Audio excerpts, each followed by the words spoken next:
welcome to Twin Flames Between Worlds podcast. My name is Tabitha. And I'm Liesl. And hi, welcome to our part 1 of our Mom's Reaction episode to A Court of Silver Flames by Sarah J. Maas. Woo! Yeah. Welcome to part 1 because we needed more time to talk about this. Yes, and already this is going to be pretty long anyway. This is just like the midway point. Right. So hello, this is our mid-series finale for you guys. So we have our moms with us again. Hello. Say hello. Hello. So we have my mom, Mary, and then we have My mother, Jenny. Hello. Welcome. welcome. Just to remind everybody, we are explicit, so we can cuss in this because we definitely will be talking about the sex. Mhm. So please be wary of little listening ears, but other than that, let's just jump right into it then. There we go. Yeah, so jumping right in, as we do at the beginning of each of these reaction episodes with you guys, just overall from what you've read from the beginning up to the end of chapter 37, what were your initial reactions? What were your thoughts about this initial part, like an overall reaction? Let's see. So I read it a while ago, but I did listen, sort of binged the podcast for this season. Didn't quite get all the way to the caught up, but so that was helpful to get a refresher. Mm-hmm. This one, I mean, it's longer, so like it seems like it's moving more slowly. Like, there's just a lot more time spent on each individual scene, it feels like. So maybe that's also why I'm having trouble remembering all of the things, but there is a lot more going on. Like there's just a lot more going on, lots of different settings and relationships that are sort of being explored. So I guess that makes sense. Didn't want to stop at 37 though. Like I was like, okay, it's finally like starting to go somewhere. I stopped it at the worst but best place. Yeah, I mean, like I mentioned maybe at the end of season 4, or maybe when I was talking with Liesl at some point, is like, I don't really like Nesta that much, so it's really hard for a whole book to be about Nesta. Yeah. Okay. But I do like Cassian, so it kind of balances it out, maybe. Yeah. Yeah, I really like the introduction of the new characters and them, trying to show a softer Nesta, I guess. I don't know what you want, a more personable Nesta. I still don't like her. I mean, I don't, but she's got a lot going through. Cassian's going through kind of the same thing. Plus, she got these, the new people coming. It's like it's kind of nice to see her in a spot where she's actually becoming human. Well, not human, but because she's obviously not human. She's actually become May. But more personable, more relatable as a character. Yeah, that's a good point. So then was there like a fave or least, like if you had to pick one fave moment versus one least favorite moment? Like right off the top of my favorite moment is when Gwen comes to train and she she's happy. I mean but I mean it's like when Gwen came, it's like, okay, she's finally reached somebody and she's starting to heal herself a little more. And my least favorite was when she had the nightmare. Oh. And Reese had to come and, I don't know what. Yeah. Lead her into a dream. That was a little freaky. Oh, yeah. And it was also a little scary because he's like, he doesn't know what she is besides death. I mean, so. Yeah. Let's see, what's my favorite part? I did like when there was like more going on in the library. I kind of like the stuff that's going on there with, the different priestesses, yes. And I don't know, that's definitely like fantasy stuff of like, sort of the scholars and the lore and the secrets hidden in the secret parts of the libraries and the smart scholars who are a little bit like you don't know if they're good or bad for a while. So I like that part. Okay. Did you have a least favorite moment? I mean, you guys know me. I'm like super literal on a lot. Yeah. So like the fact that Nesta could be like basically starving herself and then all of a sudden enter this like massive training regimen and the stairs. I'm just like, no way.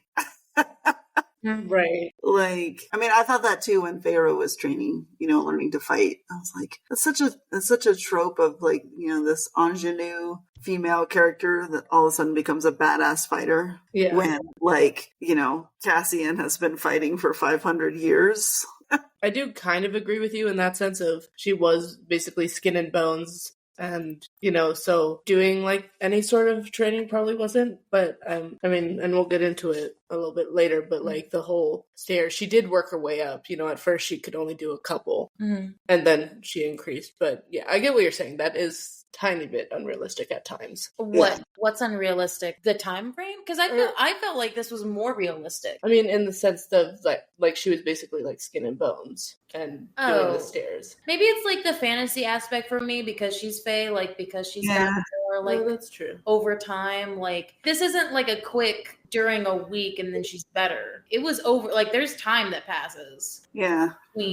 And so I think that's why there was more filler in there. I suppose so, yeah. Because the thing is, she's not even fighting yet. Obviously, even by the end of, chapter 37, she barely fought against the Kelpie. That wasn't really fighting. She just used her powers and she wasn't physically fighting. That's true. So she's not a warrior in any means. Yeah. No, those are interesting. I mean, I like this book a lot.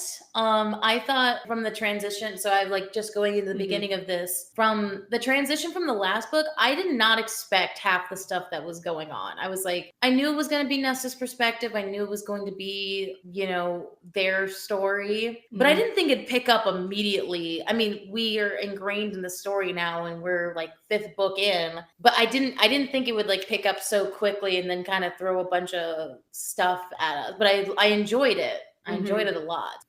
So I think my main question is what did you guys think of the transition from the last book into the beginning? Kind of it starting abruptly. Well, I felt like it was pretty natural. I mean, they've kind of all just been doing their thing, and there wasn't any I guess all of the spy work or whatever is going on, but there hasn't been any overt aggressions or new developments yet. And so that speaks to, everybody kind of just they're building the river house and everybody's settling into sort of the new shape of things, and Nesta's spiraling into her terrible coping. So there's just, it sets up, time has passed, but nothing has really happened. So it just sets the scene for where's everybody at and where are we going?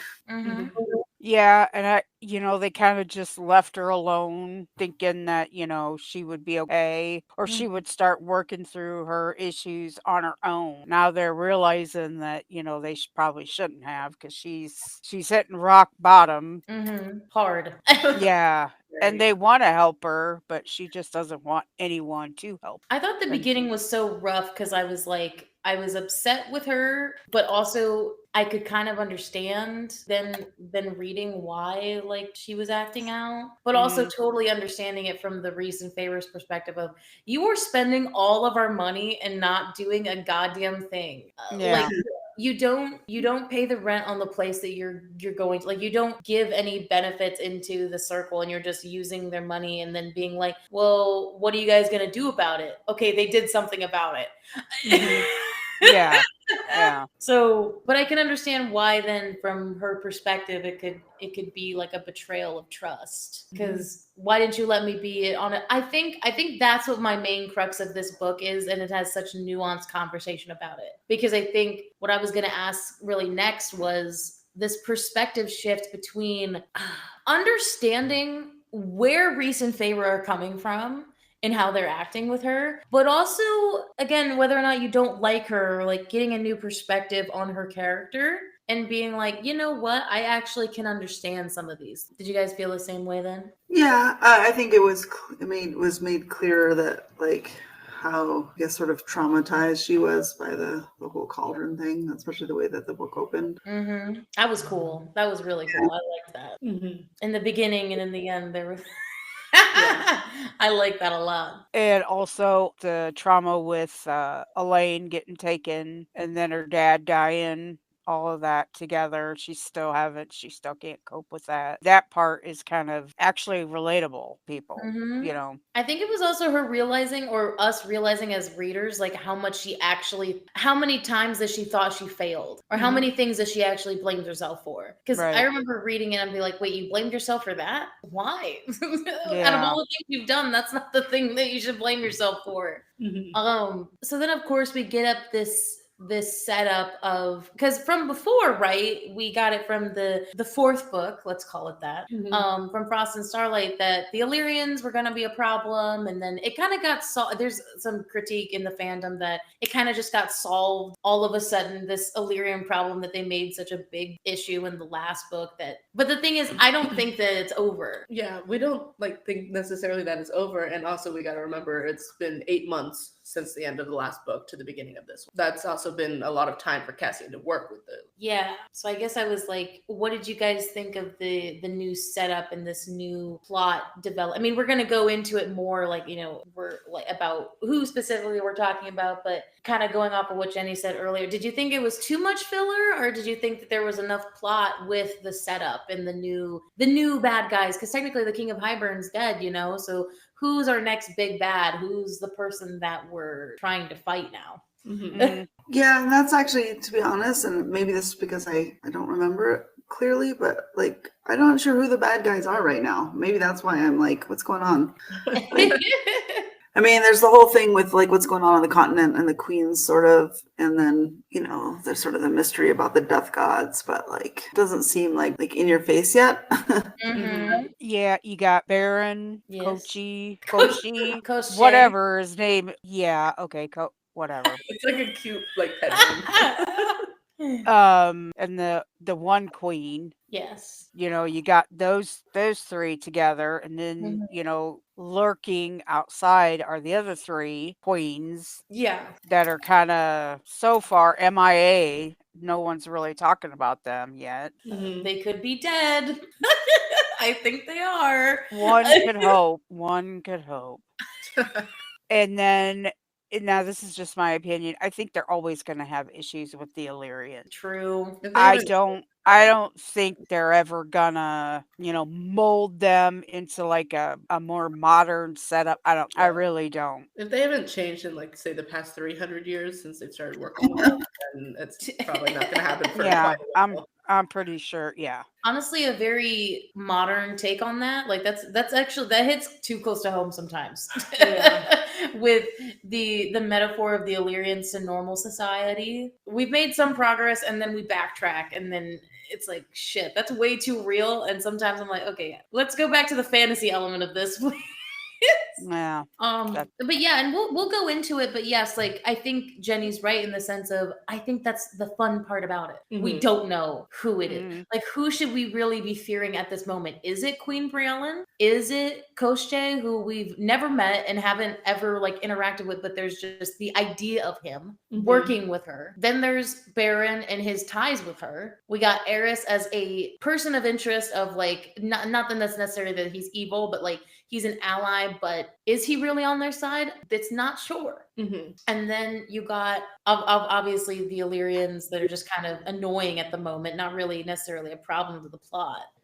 So it's like, who is our next big bad person? So I think it's up in the air, and I think that's what I like about it. Yeah. But yeah, we'll go into that. But yes, I just wanted to ask about that initially. So yeah, and then we wanted to talk about, like, there's some kind of big deals that start happening at the beginning here. Right. There's like right off the get-go, Nesta is called to the river house and faced with an ultimatum of like, hey, you have really messed up by using all of our gold. It's come to a point where we have to give you an option of like, you're going to go up to the House of Wind, you're going to train with Cassian, you're going to work in the library. And if you don't want to do that, then we're exiling you back to the human realms. So first of all, what did you think of that like ultimatum and that whole situation? My first thought on it it's kind of like, I mean, this is like traditional rich people fiction where you have the wayward brother who's like drinking and gambling and whoring. And then like he gets called to the carpet, told that he needs to stop embarrassing the family. Yeah, that's true. That is very similar. So it's kind of like that. Mm-hmm. That's true. That's true. Yeah, it's kind of like when you have an addict in your family and Yeah. you're there, you've had enough, and for your peace of mind and your own health, you have to cut them off. Mm. That's kind of, to me, that's what that was. It's like, Yeah. okay, we've left you alone and you're still screwing up. We're done. Yeah. You Yeah. know, so yeah, I thought it was long overdue. Mm. They let her, in my opinion, they let her be alone too long. Oh yeah. Yeah. They were like letting her be alone of like, oh, she just needs some time to figure things out. But then 8 months pass and she's basically spending all of their money. And whoring. And whoring Yeah. out, using all of their money to whore out and get drunk. And she still hasn't figured out shit, so. Right. And it got to the point where it's like when they finally got the bill back, that's when, favorite cries. She's like, okay, fine. I guess we got to go with we have to finally do that. So yeah, she kind of, she didn't really have a choice, really. She made the decision to go up to the House of Wind. Although she's not really following along with it. She's not doing the training. Not immediately. And that bugged the fuck out of me. I was like, ugh. So Cassian, he takes her to the Illyrian camps and asks her to train with him, and she says no, and and basically continues to say no about that, refusing train. Sits on a rock, goes to the training, but he's the one training in the ring, and then she's sitting there like it's a throne and embarrassing him in front of the other Illyrians. In front of the other men. He's too. already worked so hard to earn some sort of respect from them, and she's like destroying it all immediately. So yeah. And so I guess, what did you think of like that initial rejection of like, she's like, well, I'm at training, but that doesn't mean I'm going to do training. Any initial thoughts? Yeah. I mean, it's just more Nesta, like she's such a loner and pain in the ass. Yeah. I personally was hoping he'd go over there and jerk her up there and make her go. Right. But then that's not the kind of guy he is. It's not like he can't. Right. If I would have liked to have seen more there. More of him like actually taking charge with her? No, more. Character more. Yeah. I would have liked to have seen her there. Well, she did kind of initially tell her like, you're fucked. Like the one time she came to winnow them back, she's like, but I would have liked to have seen her there because I can guarantee you she would have her in there. Which is so interesting because I feel like you guys and us have like a different viewpoint of Nesta as a character. And this is interesting because I feel like in these initial moments, like even though I'm mad at her about the training, I understood what Moore said and why like she said it. Because wasn't it something along the lines of, you don't deserve him. Yeah. And it was something really harsh. Yeah. Which I'm not saying she doesn't deserve, but like maybe seeing it from Nesta's perspective, there were so many moments in this book where I was like, damn, that's rough. That would hurt me. And I'm like, there's a lot of like the repetition that we're seeing in Nesta's mind now of like, you're right, I do deserve this. Like, I do deserve this hatred and this punishment, which is like, ouch, we didn't really get that before. It's like, I think that's the line for me where I think she needed to push a kick in the ass to do something, but I don't think she necessarily deserves all the things being said, especially with her perspective on it. I think they should have started intervening with Nesta's behavior earlier and then eased her into this kind of transition rather than, you've messed up, this is crossing the line, this is what's happening now, and then expecting her to immediately accept it. Yeah. Although it got so bad that like before, if it had just been like she had one, party night or whatever, she'd be like, get off my back, I'm not doing anything wrong. But like when she's racked up a big bill and like, she's living in squalor, it's just kind of hard to deny. Right. I think the sequence of events needed to, obviously, because I'm the one on the couch and I guess on the call that believes in the fate of this. Like, I don't think that there was another way for it to go. Because even if it did happen earlier, you could say coulda, shoulda, woulda. But it happened the way it did. And then it's like, but this is how she's getting shaped anew. Yeah. And I'm not saying that it's like good or bad that it should have been done a way before, but then it's like, I think that's the antithesis of this whole thing is that she keeps focusing on what was in the past, what she didn't do, instead of focusing on what she can do and what in the future she can. Right. Like that's the whole theme of this. Right. And so don't focus on what happened there. Like, but in yes, in an analytic point, yes. Mhm. But in this fate of writing sense, Right. I'm like, this is how it had to go. That's true. That's true. And then the second half of her requirement at being at the House of Wind is that she goes and works in the library. Mostly, I think her task is reshelving books. Yeah, is her she's main just shelving task. books. So what do you guys think of like the fact that they're telling her like, hey, you also have to like work for your stay up here. You have to do a job. I like that. I like that she had a job also. How to get her out of, I mean, yeah, like it's really easy when you're depressed to just like stay in your room and not do anything, and like to give her a job. Well, 2 jobs really, the training and the library thing. Mm-hmm. Seems good, and it's sort of low risk, right? So she, even if she'd still like dug her heels in, it would still be getting her out of her situation. And as we see, like she gradually warms up to both things. So That's true. Yeah, I kind of like the fact that they put her in the library with other people that have had trauma, not similar to hers, but they had trauma. And it's like, I was hoping, maybe they were hoping she'd connect with someone there. That's a good point. Well, Which, yeah, I mean, but I'm just saying. yeah. And I like that we got the library set up way earlier. I'm like that this library dynamic was something that was even in the second and third book. Yeah. Mhm. That now all of a sudden we're getting a new perspective of the library. It's adding some more world building, but it's also lore. Right. And it's different from like how Reese and Feyre were in the library, like just sitting at reading. They and were researching, guests. versus now Nesta like is working with. Yeah. And then yes, continuing with the training thing, she does finally start that via Cassian finally figuring out that the problem was not that necessarily that she didn't want to train, but that she didn't want to train at Windhaven, at the Illyrian village. Which made sense. And I even got caught off by it. And I was like, you know what? Me too. I don't think I'd want to be exercising with my big breasts and like my bigger frame in front of a bunch of fucking misogynistic assholes. And also it's cold up there. Good point. And so once he figured that out, he gave her a bargain. Like, I don't know what it is with the Night Court and their bargains, but basically he said, train with me for 1 whole hour, and then I will owe you any favor. Anything aside from killing myself. And she's like, okay, deal. And then they have this bargain, and then she trained with him for an hour and found that she's like, oh, actually, that wasn't so bad. And they trained for 2 hours. It was the initial hour that he knew if she got a taste of it, she'd want to do it. Mm-hmm. So he wouldn't need like another bargain with her. It would literally just, okay, now you know. And also, they didn't start immediately with like punches and stuff like that. It was like simple breathing and footwork. Get your feet out. Get your feet out. Show me your feet.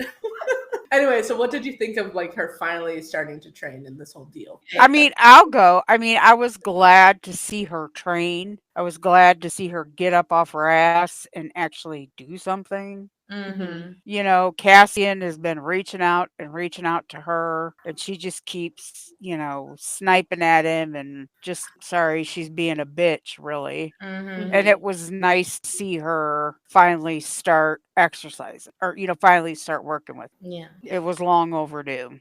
Very. Right. Yeah. One thing, so like when Feyre started training, like there was a little bit of the physical training stuff, like the fighting, but she was also like trying to figure out what her powers were. And so there was some other things about that.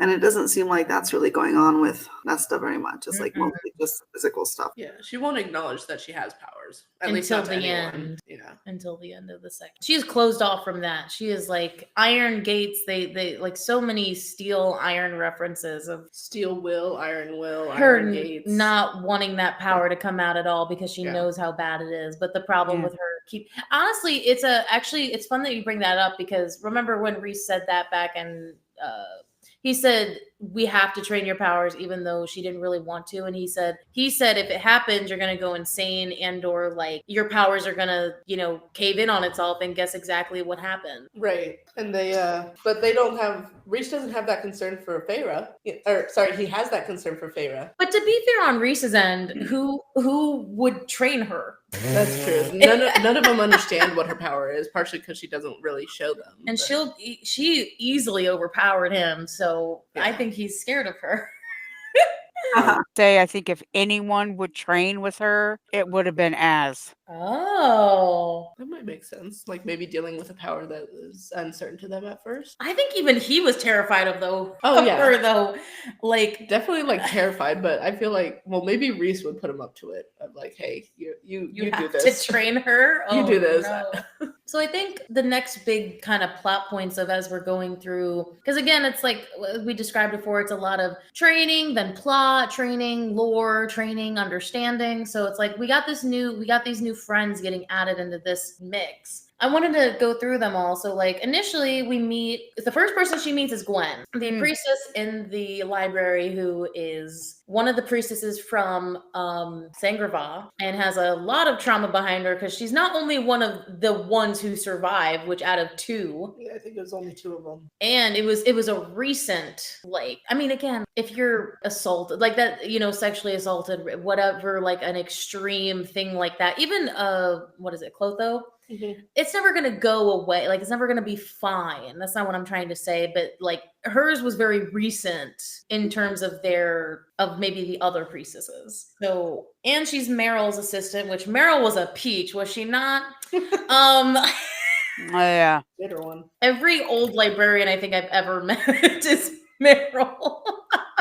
Well, you don't meet the nice, quiet librarians? Fuck no. I always had the mean ones. But I guess, like, yes, and so she's basically, Gwen is also just again, reminding for the audience if you don't, I mean, obviously you know, but she's helping Meryl on her Valkyrie research. So what do we think of Gwen and her interactions and this new friendship with Nesta? So my thought on that was like, initially it's like, so Gwen's not like actually one of the priestesses, right? Like, and so that, I think that makes her approachable by Nesta in some way, because it's like, you and me, we're not like them, but like it's also a way to like sort of get introduced to like the culture of the organization in the library. And I thought it was really interesting like how afraid of Meryl Gwen was. Like I just thought that whole like introduction was interesting. That is kind of the point, when because she doesn't like wear her robes up, she doesn't wear her stones, she doesn't seem as much of a priestess as the other. And it doesn't really get explained in this section like why, but so she doesn't really seem priestessy, but she is. Like she is one of them, but she's not. So I agree. Yeah, she I think, well, her trauma is still so new that she just doesn't think she fits in yet. She hasn't earned her place to be there. Kind of like, in a way, it's kind of like Parallel and Nest. They both kind of have that thing where they're not fitting in. They haven't done enough yet to belong. Literally, all the girls are foils of each other, just in different cultures. Yeah. Different traumas, obviously, but the same underlying theme. Yeah. Definitely. Yeah, so Gwen was very interesting. She's got a very interesting dynamic. And of course, she's the first one to sign up for training. But yeah, so I think what's fun about Gwen is that she adds that library element, but also she is the first one to sign up, and she gets the other 3 priestesses to, especially by the end of this part, she gets 3 other priestesses to sign up, and it seems like there might be more of them. This seems to be an actual thing. I thought it was just going to be the 3 girls training together, but it turned into one of those things where kind of everyone's getting involved. So that makes me happy. Yeah, definitely Cassian going down there and training her help. I mean, yeah, it was that was a sly good on Nesta's part to do that. Yeah, I'm glad she figured that out, because that's what it's gonna take. Because those poor ladies have been through so much. It's like they don't want any guy touching them. Yeah. Which, but then just sorry, go ahead. No, I was just gonna say, which is understandable. They don't, or they don't want to be around a male.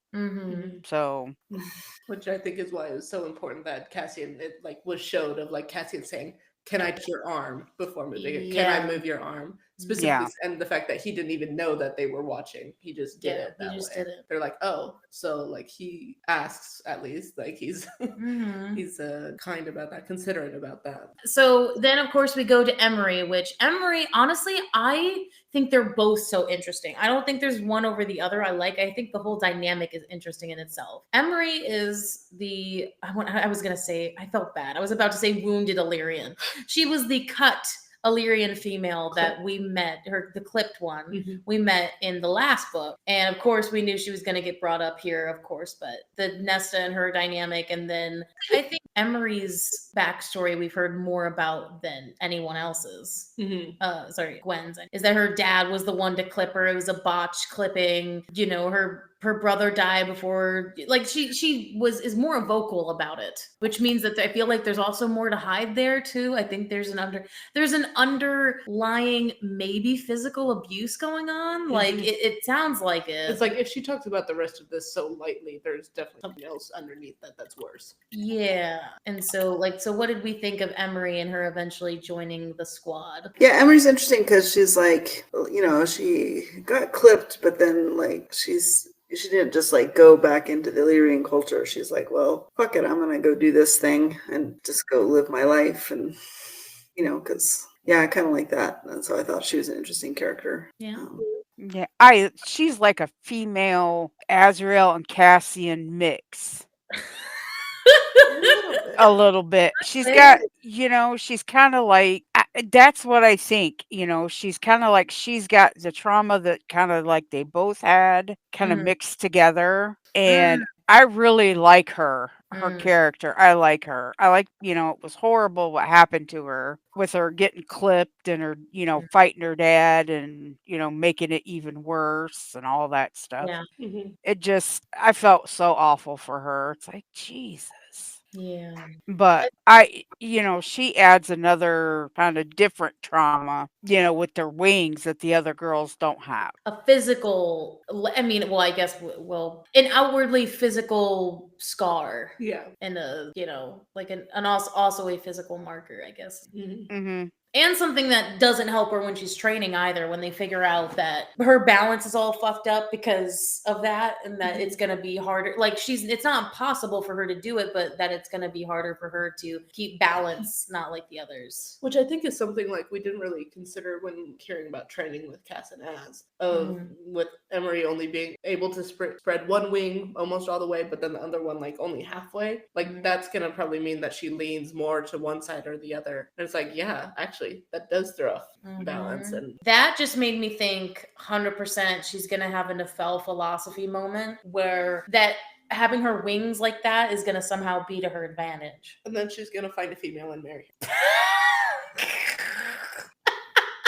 All right. Yeah, I mean, I also think so too. Sorry, that had nothing to do with it didn't. But to be fair, I do that to you all the time. It's fair. No, she's given very like lesbian vibes of being up in the middle of nowhere, living by herself, and kind of giving butt, getting spiced food. Yeah, true. Spiced food, smutty books, tea. Yeah. Running a shop, owning a shop, standing up to the men coming in trying to take it. Yeah, very. Some butch lesbian vibes for sure. What my next thing was going to be about is what do we think of Eris? We got this new development with Eris and that he's, you know, in the plot now more than he was before, with Cassian trying to play as a courtier. What do you think of Eris right now? Do you think he's good? Do you think he's bad? Like, what new ideas do you have about him? I can't decide. Like, his backstory is pretty terrible, so it's like hard to overcome that. I don't like him at all. I don't. I mean, I realize he's probably a better option than his dad, but I don't like him. And I don't really know how trustworthy he is. I mean, you know, when you think about the situation with what happened with Moore and his involvement in that, right, it kind of taints him as a character for me. Same. But I don't think that maybe he was as involved in her torture as we think. But I still don't like him. I don't care. I hope he gets zapped by somebody, but I feel like you need to lead this then, because you actually, I mean, at this point in the story, I thought that he was nuanced. I thought that there was like more to him, but I wasn't like pro Eris versus like you are not that way. Yeah, I'd say Eris is probably right now my third favorite character, maybe even my second character. Yeah, so it only really happened like more of a recent development, like in the past couple months.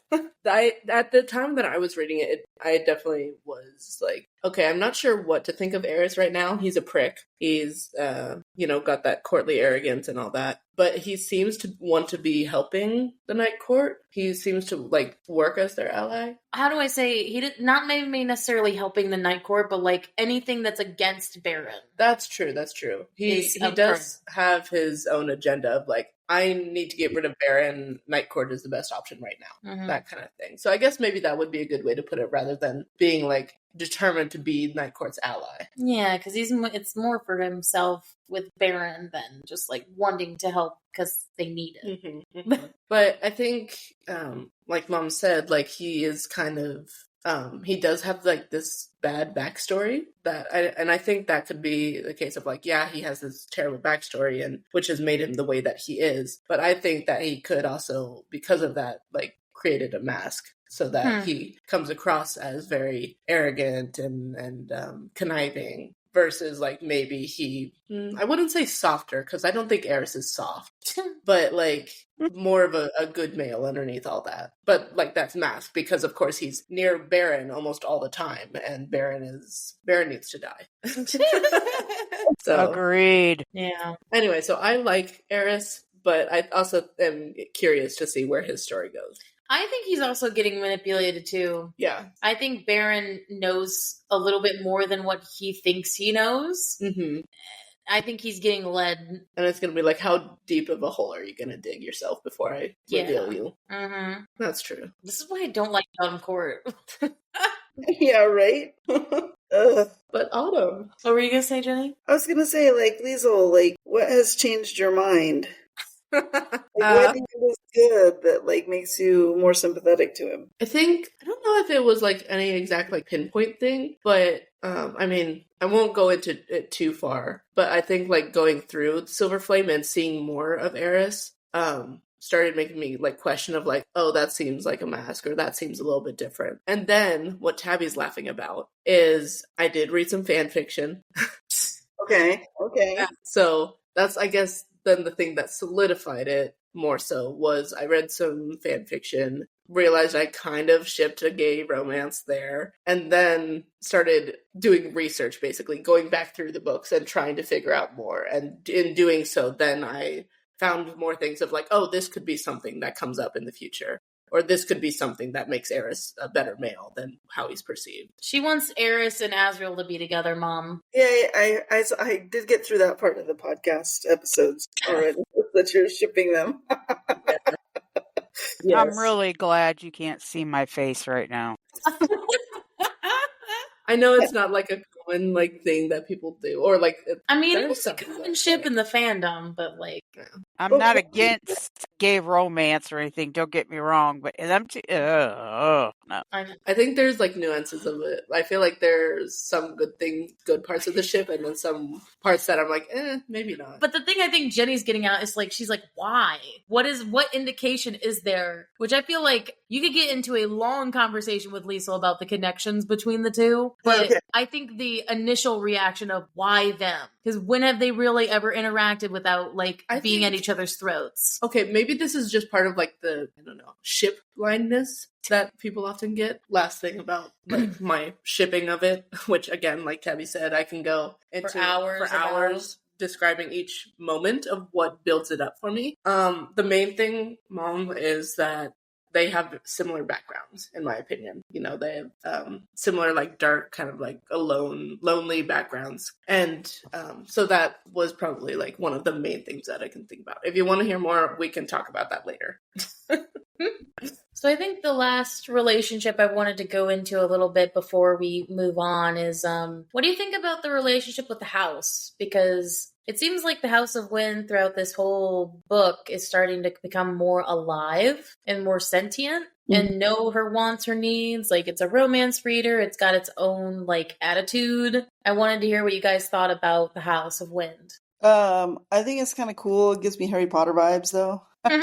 A little bit. I like it. I mean, I was trying to remember why the house was doing that, and I think it only does it for her, right? Yeah, so it was already like magicked before, like in Akamath. The food suddenly appeared and, it had things here and there, but we didn't really see as much interaction as we're seeing now of like the house seemingly having attitude and giving her soup and giving her chocolate cake versus like taking away her stuff and sending her to go talk with Cassian, that kind of thing. It's almost like it has a persona now. I think you're right in the sense of it not doing it for anyone else, though, because the thing is, like, Cassian has never really witnessed something happening to him or like in the same capacity that she is. The only like example I can give is that the house left out soup, the eaten soup, so that he saw that she ate.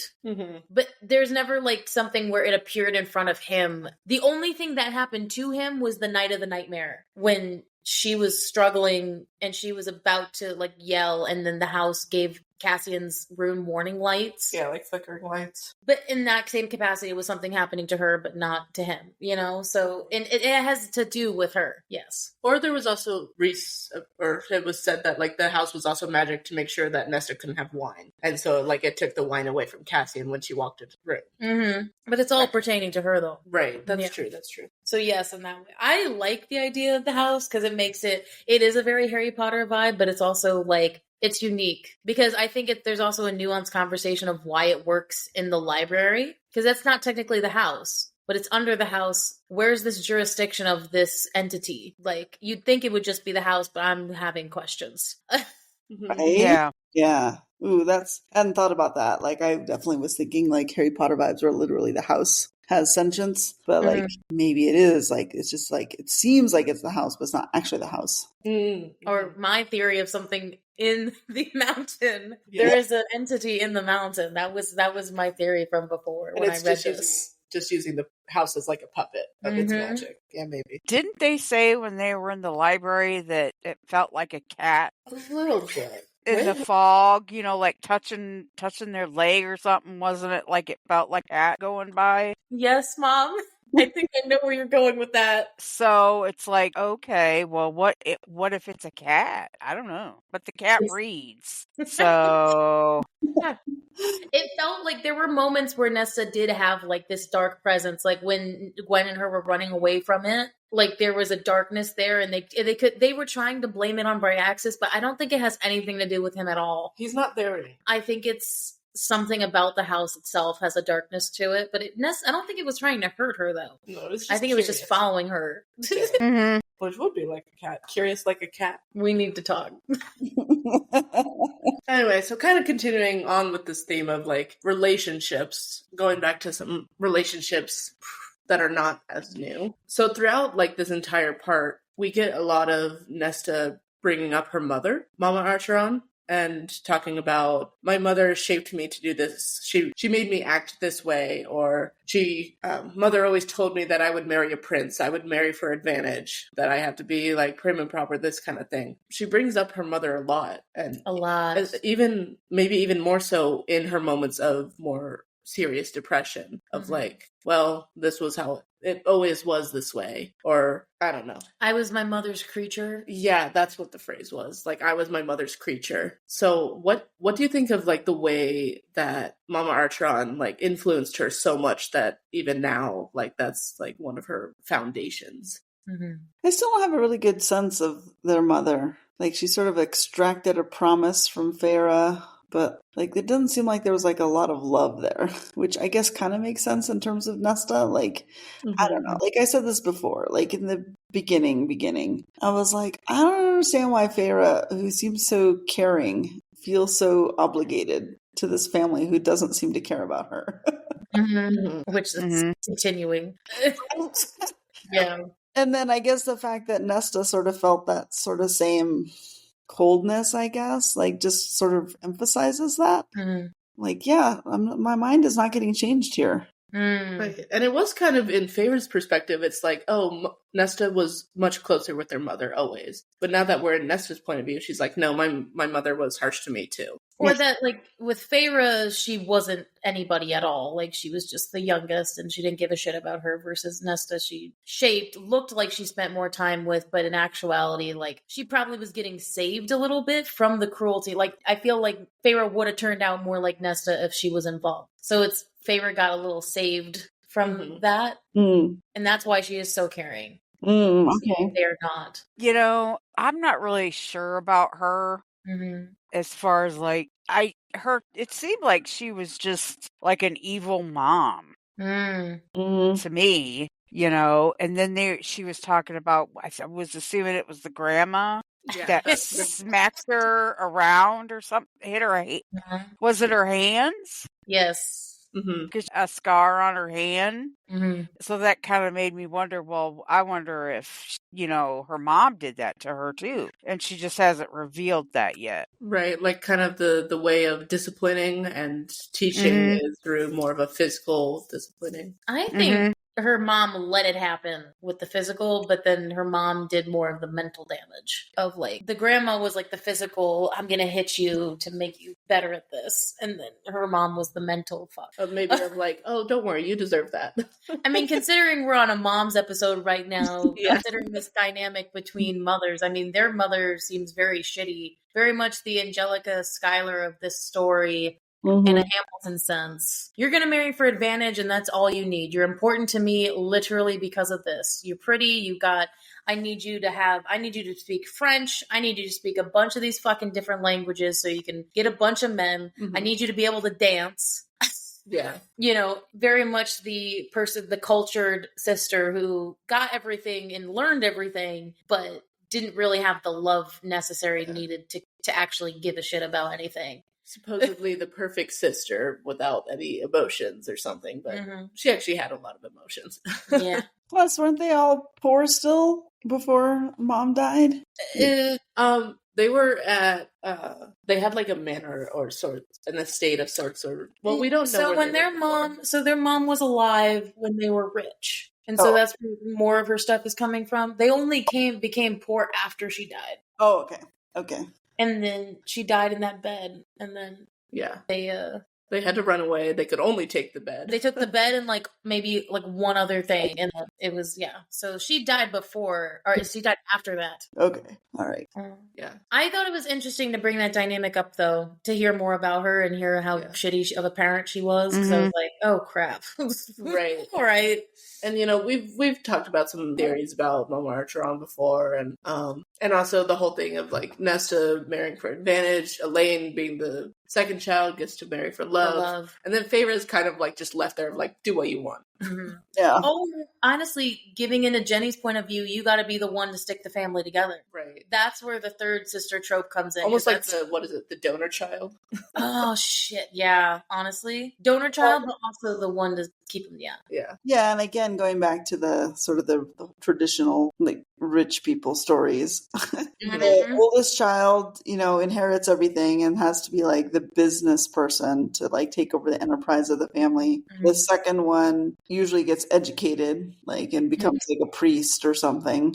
And the third one is just like a ne'er-do-well, just like fucks around all the time. So it's really interesting and I always thought this from the very beginning, like it was really weird to me that Feyre was the third because it just seemed so not like her feeling responsible for everybody. It just seemed like such a not third child role. They switch up the roles hard. It's almost like in the reverse. Yeah. Especially now, like in their positions, Feyre seems like the older child, you know, and in the lead, and then Nesta's the one that's fucking around. Well, I loved that word. Anyway, so then the next relationship we kind of wanted to touch on was how, in Nesta's perspective, Rhys is different. He's not all like suave and sensual like we saw with Feyre. He's very much an asshole, to put it bluntly. First, I guess, like, what did you guys have any thoughts about how Nesta and Rhys like now interact now that they're technically like brother sister-in-law. Nesta hates him and she doesn't like him first. So like I know why Rhys-Anne doesn't like Nesta, and that's because he had access to all of Feyre's experiences, and that makes sense, but I don't really understand why Nesta doesn't really like him, except unless it's like he gives her a little bit of a cold shoulder, and so she's reacting to that, possibly. I think the reason why they don't get it well, he treats her differently. It has to do with Feyre, but it also has to do with her magic or her power. I think he's treating her like that because he doesn't know what she's capable of. Yeah, outcasting her. Yeah, until they can figure out exactly what she's capable of. I don't think he wants, he doesn't want her near anyone. Because I think this is a very layered relationship. I think you're 100% right. I think he's nervous around her because I don't think he's ever had somebody with Feyre, because she's learning her powers and because she had part of his powers.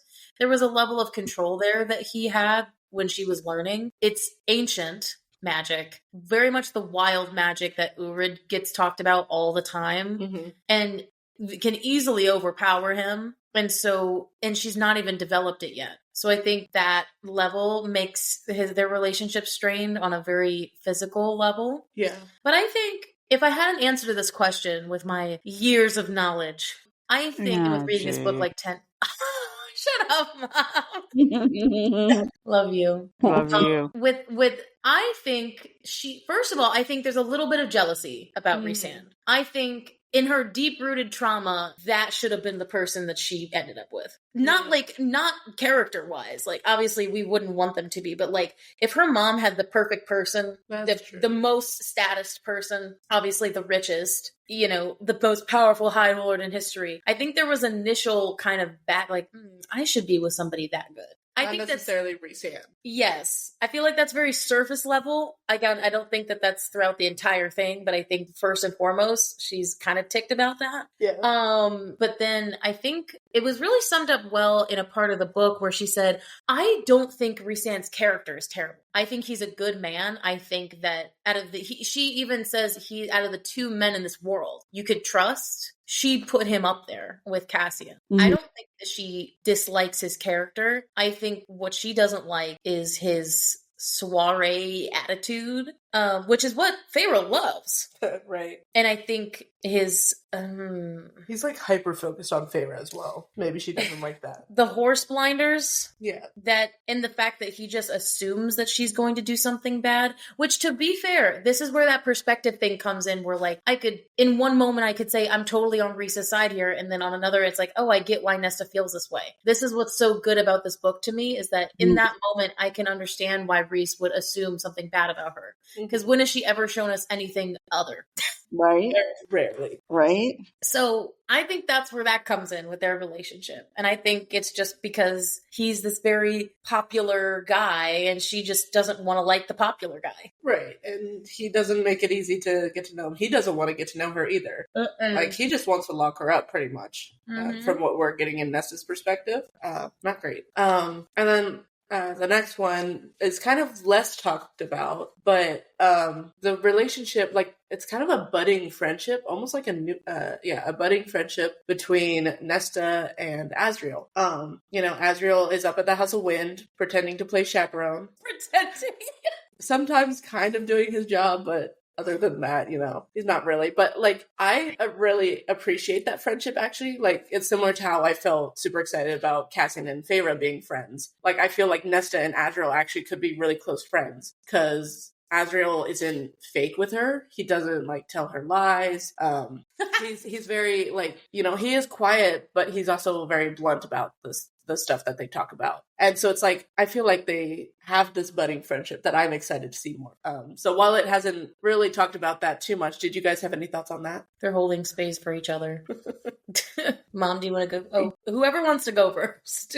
I don't really have a lot of thoughts about that. Like, I'm kind of like it seems to me like in the beginning, like Asriel's involvement is sort of for comic effect. A little bit.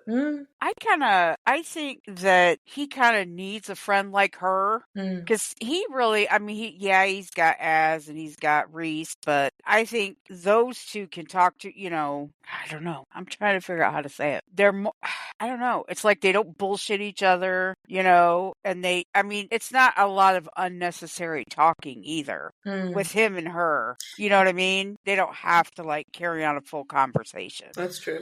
I think what I really like about what they said and described in the book was that Feyre was scared of Azrael at first. Like, not scared of him, and I think she was intimidated. Mm-hmm. I don't want to say terrified. Like, that it wasn't like an extreme emotion like that, but like, she was nervous around him. Mm-hmm. Versus when Cassian describes at some point in the text, like, he says that Nesta looked at Az with the same grace of look that she gave everybody. And so it makes Azrael feel like he's not out of pocket. Mm-hmm. He's not out of the ordinary here. Like, he gets treated by the same way by Nesta like she does to everybody. So it makes him feel a little bit more seen that way. Rather than immediately reacting with like, oh, I don't know about that one. Or intimidating shadows, scars, like, or there's not a trepidation that Nesta has around him that the others do. Right. When talking. She'll just blatantly say shit, and then he's like, okay, bold. I love. Yeah. I'm also maybe a fan of it as well and dive deep into it because I love Azrael. But I also think Jenny's right in the sense of being comic relief because, yes, that also is why he's probably put in there. As supposedly the chaperone. Mm. That is kind of like gotta break up the sexual tension somehow. He fails. I think he might choose to fail sometimes. He's like, Cassian needs this. It's like, whatever. And then this relationship that we wanted to talk about was the whole kind of disaster of a relationship that is the Archeron sisters. Mm-hmm. It has been ever changing since the first book, but also constantly repeating itself. So right now where they're kind of at is Nesta is the one isolated from the other two. It's Feyre and Elaine against Nesta. At least that's what she's feeling. And then we have the usual kind of iffy conflict between Feyre and Nesta. And then we have like all of this sudden fighting between Elaine and Nesta. They have a big fight up at the House of Wind, and then they have a spat in the River House. She runs away crying, which I rolled my eyes at. And Nesta's like, oh, so you finally decided to become interesting friends. Like a damn spitting fire. So what do you think of this newest evolution of the Archeron sisters? The problem is none of them really talk. Like, that's true. Like, they don't communicate. Yeah. Every interaction is some real or imagined offense between them. Mm-hmm. Right. The only things they say about just assumes whatever that is. Right. They're not actually listening to each other or giving each other credit for the changes that are happening or any of those things. It's just I don't know. It doesn't go anywhere yet because it feels like Feyre needs to say I'm supposed to care about my sisters because they're my sisters, but does she really? I don't think so. Right. And now Elaine and Nesta are somehow important because now they have powers and maybe we can use their powers. It seems very, what's the word? Not transactional exactly, but it kind of is though. Yeah, that's not exactly the right word. I can't think of the right word, but I see what you mean. Situational. Yeah, or something it's just what, how can all of these people be used and not who they are, but what they are. Mm-hmm. It's more strategic. Yeah. And not that necessarily I think Nesta and Elaine, I guess intrinsically they deserve consideration, but they haven't really, there's nothing besides their power and their situation. Mm. Right? It's just not they're discounting their humanity or whatever, for lack of a better word. There's just nothing else to them except even negative things. Why is Elaine all still weirdly heartbroken over this weird? Hey, and it feels at this point, although it wasn't she didn't want to at first, Nesta's training not to go back to the human realm. Why not just send Elaine back? Right. Because that's what she wants. Stupid. Yeah, it's dude, he doesn't want you anymore. Get over it. Get over it and move on. Jenny, I agree with you. They don't communicate with each other. They've each had their own traumas, and now it's I guess they have the space to feel that trauma more so when they were in the human world. Does that make sense? Yeah. Mm-hmm. They transitioned from human to fae, and now it's okay, well, they don't have their dad anymore. and now they're dealing with all this stuff. And then Nesta is like a freaking kindergartner. I don't like, you don't like me anymore because Bob, it's like, oh my God. Get over it. That's what I think. Okay. First of all, I think the relationship with Feyre is, I think you're 100% right in the transactional sense of like, I think that she wants to get to know her. But the difference between like Gwen and Emery versus Feyre is that Gwen and Emery only knew Nesta. I mean, they knew that she killed the King of Highburn and that she was the High Lady's sister, but they got to know her right off the bat as her character. Mhm. Like her standing up for Bellius or against Bellius with Emery. Her Nesta standing up to Meryl with Gwen, like and helping out with that, and helping her out. Like she didn't have to do those things. Like you see Nesta's humanity come out when you interact with them. But with Feyre, like and I said this last book when we talked last time. Feyre doesn't know Nesta enough to like her. Yeah. Like it's very much it's the not even just transactional, but that blood versus family thing of like Feyre's got her family, and I will agree with Mom on that front that Nesta can get really annoying to me sometimes when she does that. Why is Elaine siding with Feyre all of a sudden? Like it was me and her against Feyre, and now why is she? Because that's stupid. Mm-hmm. But then there are some ways that I kind of agree with Nesta about with Feyre. I don't think that she should treat Feyre terribly, but there's also a way of like, she's right. You don't know me, and we don't know each other. But they're also, again, that's where both of them are flaws. They don't communicate. And then Elaine, God, we just got to that part, but it's at the end of part 1 where we ended, where she says, Elaine is like a dog, loyal to whoever keeps her fed and sheltered. And I said, God damn, what a real, honestly, that's Accurate. Kind of accurate. I'm not going to lie. Mm-hmm. Finally, Nesta is like calling her out on it. And the thing is, Nesta's the only one who thinks that about Elaine. And I think that's where the injustice of Nesta comes to me, is that Elaine doesn't get the same treatment that Nesta does. And how does no one else see that they're treating them differently? That Elaine is just as to blame for half the shit that's happened than again, Nesta's more outwardly a bitch about it, but where is that line? Is it because Elaine's nice outwardly that like she doesn't get the same treatment? Even at like the beginning when they were giving her the deal of where to go, like when Nesta and Feyre had the conversation, Feyre was just like, and I know it's partially my fault. And it's like, what about Elaine? We're not even going to bring up Elaine here? Mm-hmm. Yeah, but it's because like even when Elaine had like the certain role to play in the third book, like she still was such a like pawn. Like she didn't do anything. Like she just was. Yeah, she doesn't do anything. She just like is like a conduit for other things, right? Like she just has so little personality. Like in the war, she hid in a tent almost the whole time. She just appeared. Like she didn't know how she did it. Like, it was just like totally winnowed, dude. Yeah. She stepped out of the shadows. She went from one side of the battlefield to the other. That's crazy. Which is fine, but it doesn't seem like she had any agency in it. She's just like this vessel for magic or whatever. I don't know. I don't think I should go into it too much, but I have a theory about Elaine. You say this so no, I do. What is is it something that like only I know that's holding you back from saying it? Well, I mean, if it's just plot related to ACOTAR, Mom, you are allowed to say it. Okay. I think Elaine is going to be the next big bad in the next book that's coming. I think it's her. Because the way she is and how there's something wrong with her. I agree. I know it well, obviously. In more ways than one.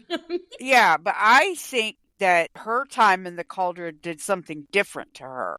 And we just don't exactly know what that is yet because nobody's really she's just kind of stewing on her own. She's out in her garden. Nobody's really messing with her. I agree with Mom in the sense of she's the red herring here of like, she's being specifically left out of conversations, and that like, or in the text itself. Mm-hmm. So that later down the line, something's going to happen where she was like she really knew what was going on this whole time, and she wasn't as dumb as everybody thought she was. Right. Yeah, it's like they're treating her like a China doll. Mm-hmm. You know, no one really wants to tell her anything because they're afraid it's going to hurt her. And then she's going to end up being the creepy doll that comes to life in the middle of the night. It's Annabelle.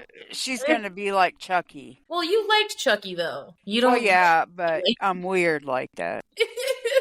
You know, a doll running around stabbing people. I'm down with that, sure. Elaine is interesting in the sense of, I want there to be more with her character. Like, if this is all it is, I mean, I don't think that is that is in SJM's plan. I have more faith in her than that, and I think that there is something to do with her. But I don't, right now, she is so underrated. And they're making her this character. And like Mom said, they're treating her like a glass doll. Mm-hmm. She's going to break at any moment. There's part of me that there's moments and hints in there where even Amren's like, don't underestimate her. She can handle herself. They know something that we don't. Or maybe Amren and Reese know something that we don't. So there's a bunch of theory around that. With them at the river house, so maybe they've sensed something. So there's more nuance into that. Yeah. And before we moved on to like the rest where I was going to get into this, something with the relationship with Feyre that I did want to bring up was, which I almost forgot to talk about, the pregnancy. Oh, yeah. Oh, yeah. Woohoo! Pregnant. And I wanted to hear your thoughts about, I guess this ties into romance a little bit, is that from the last book, this was totally what they had in mind, Reese and Feyre. There's people in the community that critique this plot line, and to be fair, I understand when they explain it to me, but I don't understand the critique because I don't think Feyre she's very much the lady character here, but I don't think it diminishes her in any way. I think the only reason she's not in this story too much is because it's Nesta's story, and Nesta has a very big trigger about if it's made about Feyre. I don't want to hear about Feyre's journey. I don't want to blah, blah, blah. Like, she doesn't want. That's why she's not in it. Mm-hmm. So I wanted to hear your guys' thoughts about the pregnancy and about just this whole thing. Like, do you agree with that critique and that makes Feyre less of a character because she's pregnant now? I don't know. I'm just kind of disappointed that because the first 4 books, even though the 4th one was just like little interstitial book, has all been about Feyre. And so, like, I don't know. I just think it's kind of a weird left turn. Okay. Like it just came out of the blue? Well, yeah. I mean, like, the whole series has been Feyre-centric and even told from, first person Feyre narrative. Like, it's kind of weird that this book is Nesta-centric? Not first person, not about Feyre. Like, that seems like a change that you might make, like in the next trilogy or whatever, right? Well, like, I think that's where, like, the wires are getting... Like, the 4th book is the transition book between the 3 trilogies. Yeah. Like, the first 3 books are Feyre, and then there's a transition book where, like, perspectives change. Yeah. And then you get, this is the new start of the trilogy. I guess. Except even the 4th one, the Frost and Starlight, was still central to Feyre's perspective. It was. A lot of it, yeah. So, and is this like the 5th book in this first set? And like the next ones are like a new trilogy? Or is this the first book in the new trilogy? I mean, it's the first, so it's the 5th book in the ACOSF universe, but like the first in this new set of books. Okay. All right. All right. I am excited for this baby. I am so happy. It's like, yes, because the bone carver already showed him what he was going to look like. And it's kind of, to me, it's kind of nice not having everything focused on her and switching to another character. Because, what would happen if she tried to go out and do anything, Reese would be right there vaporizing people. You know what I mean? So there's not really much, as far as like plot line and storyline to go with something like that, continuing Feyre. This is her time to like sit back and let her sister come forward and start helping more too. Well, yeah, because how interesting is a pregnant book, like, where she doesn't get to do anything at all, like, and, Well, yeah, none of them are going to let her do anything except for maybe Amryn. I mean, she'd probably be the only one. Amryn's like, still go get me blood. Yeah. We're going out drinking tonight. Yeah. I mean, that's what I think anyway, but going off of Mom, like, I think, Jenny, I don't think that you're, first of all, you're not the first person to have that critique. I think that that's completely fair. I think that's just where I differ in the sense of, like, this totally makes sense to me of this plot, this where this went. Like, literally, that was what Frost and Starlight was them saying, oh, we want to try for a baby. And it's like, okay, if you start trying, guess what's going to happen? There could be a baby 8 months later of trying. So here's the thing. This other fantasy series I read, The Wheel of Time, one of the main characters, one of the strong women characters in the story gets pregnant. And like she still is an important character, and she's doing more political stuff and less like direct action stuff. But like she doesn't just get like shunted off to the side because she's pregnant and can't do anything or is too fragile or whatever. I guess I understand where you're going from. I think it doesn't help that it is in Nesta's perspective and that we don't get to see very much of any of the other characters at all. So it puts Feyre into that position. Like, I don't think SJM was meaning it to coincide that way. I think it was very much like, because Feyre still is doing stuff. Like, she's in the room where it happens. Like, going to places where, I mean, she goes to go see the guys get tortured. She's making helping decisions being made. I mean, obviously Reach is taking control here, but yeah, I think the nuance in her character for this is how much the pregnancy is at stake for her. I think that's where the plot line becomes interesting for me, which, like, we talked about this in our episode about how interesting that was and how kind of realistic. Because again, this is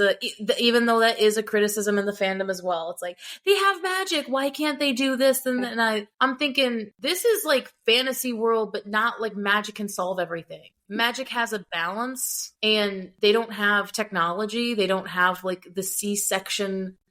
They'd be like cutting into, this is House of the Dragon. They're cutting into the woman's stomach and then just hoping that she doesn't bleed out. And it's just this nuance of like her not being able to carry it, and the fact that like if she tries to switch to an Illyrian and try to shapeshift at all, that it could hurt the child. I think that had a lot of specifics that I enjoyed. Yeah, I forgot what the question was. Well, I was just asking if you guys like had any new opinions or like criticism. I think that added. No, my question was if you kind of agreed with the fandom critique. Is that there was a big critique that Feyre got shunted away in this book, and that the pregnancy kind of did that to her, versus like, which you kind of answered. Yeah, you kind of did feel that way. Versus like, do you think it's gonna be a boy? Well, I mean, all of the foreshadowing or whatever with the Bone Eater Bone Carver rather, suggests that. But like I said, I have this like theory that it's not the firstborn that's a boy. Oh yeah, didn't you say it was going to be the last? Or something. Like, yeah. Plot twist. Plot twist, the child that comes out is a girl that looks nothing like either of you. Well, I mean, we have another problem. That's a Jesus baby. That's true. So here's where my favorite part comes in. This is all about the romance. I want your answers to the progression. I want to start from the top and going through this. So at the top, like, I appreciated how much more graphic this one was than before. Like, before we even get to the sexual tension and the actual sex, the fact that they were talking about, masturbation habits, and that they were talking about how Nesta was experienced. I don't know. Even though she was whoring around, I appreciated this level of detail. I wanted to see hear what you guys thought about that. Like, from the top, like that, at that moment. I kind of enjoyed that part. Well, obviously, duh, who wouldn't? But I mean, for those two and their attitudes and their personalities and all that stuff, this is their kind of romance.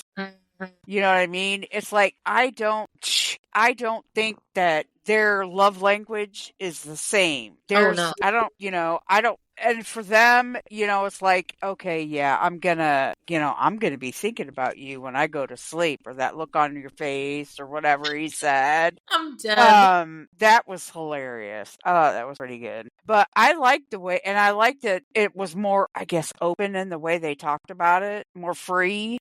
I guess, because it was like, in some of the other, books, they didn't really go into that much detail. And I liked that part.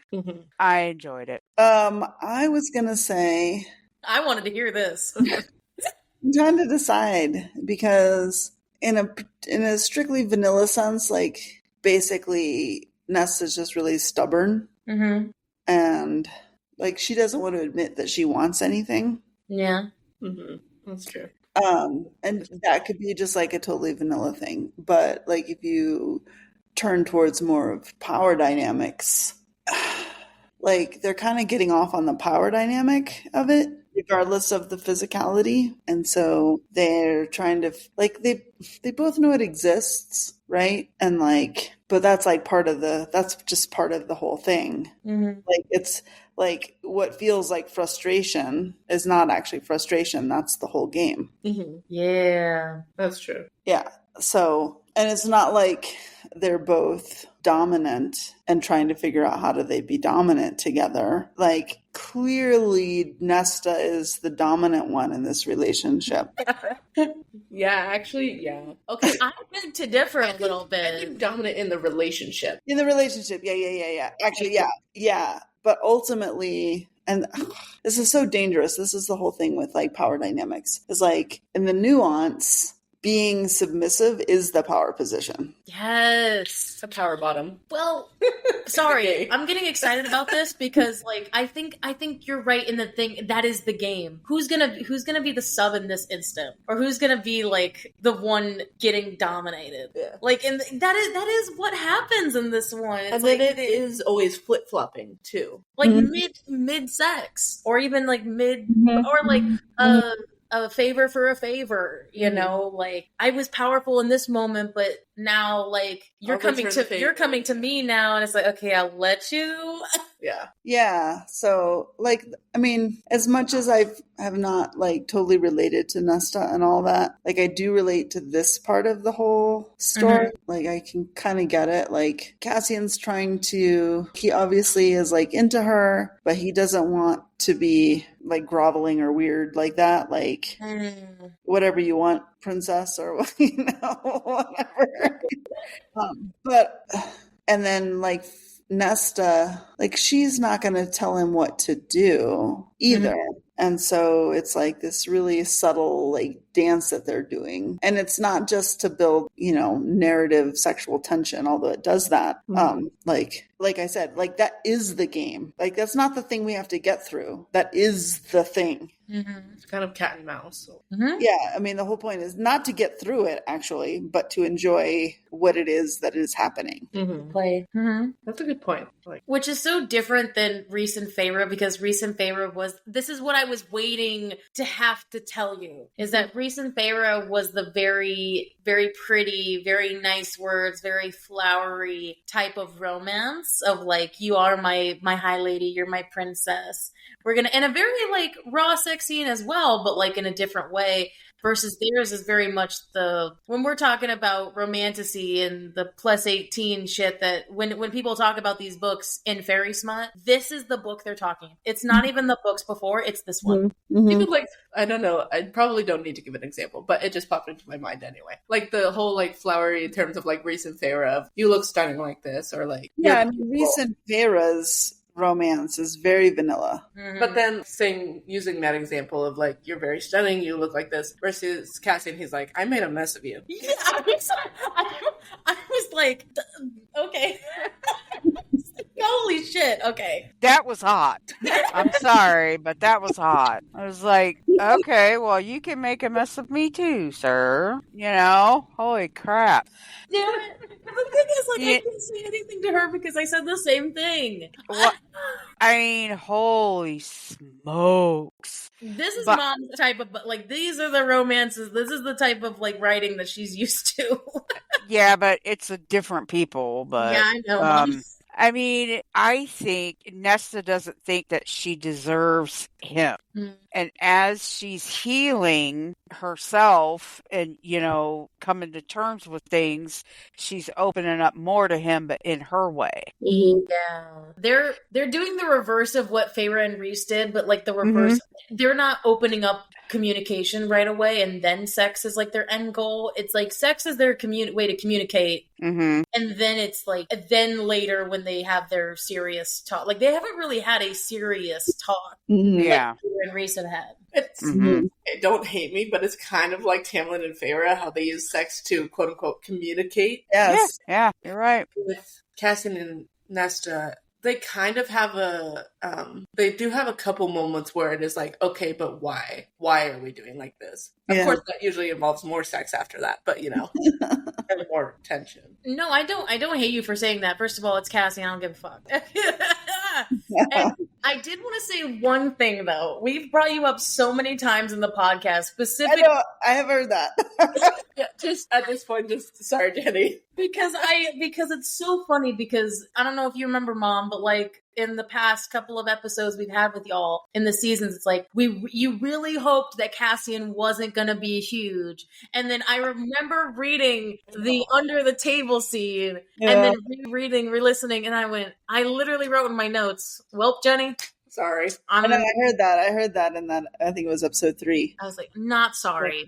I know that was going to happen. And also, I was listening to it, I was like, I didn't think it was like, I wasn't like hoping he'd be small. It's like a different thing. But like, why? All in the Illyrian sense. He could be It was the fact that she slightly above average is useful.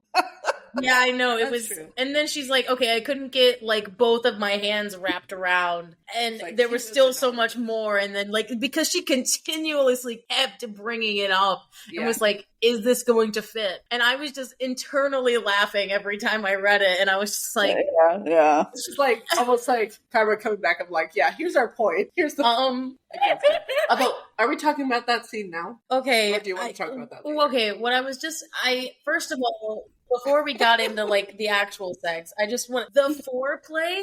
Okay, maybe this again. You're coming at this with the virgin mentality, because I really think that matters in a sense. Because as someone who's never had like any sort of experiences besides a little Frenching, reading like a scene that was so like specific, and like especially like the eating her out scene, the sucking scene. Oh, sorry.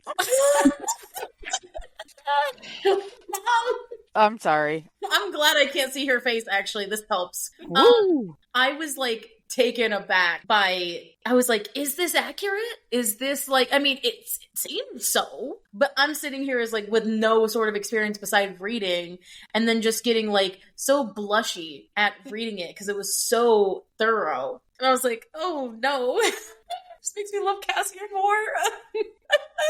It should be that way. Yeah, I mean, honestly, I thought it was fairly realistic. Yeah, and really, and except for the fact that like there was all this like, wings mean your dick is big, like that kind of stuff. I didn't like that in the early books, but like the rest, even the early stuff, like with Feyre and Rhys, like I thought even that like it was pretty realistic, I think.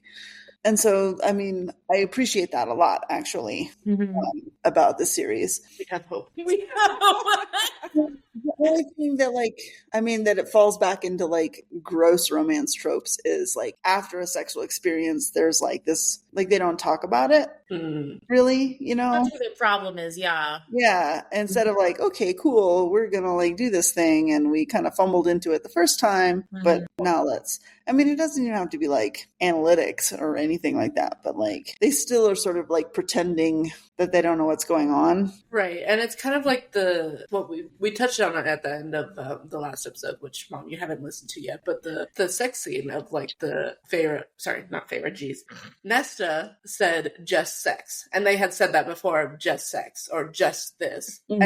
But then I think where your point comes in is then afterwards, they're both kind of thinking of, well, why didn't they seek me out afterwards? Or why didn't they stay? Or why aren't we talking about this? If it's if it was just sex, then why are you expecting? Well, here's the thing though, it can still be just sex and you can still just talk about it. That's true.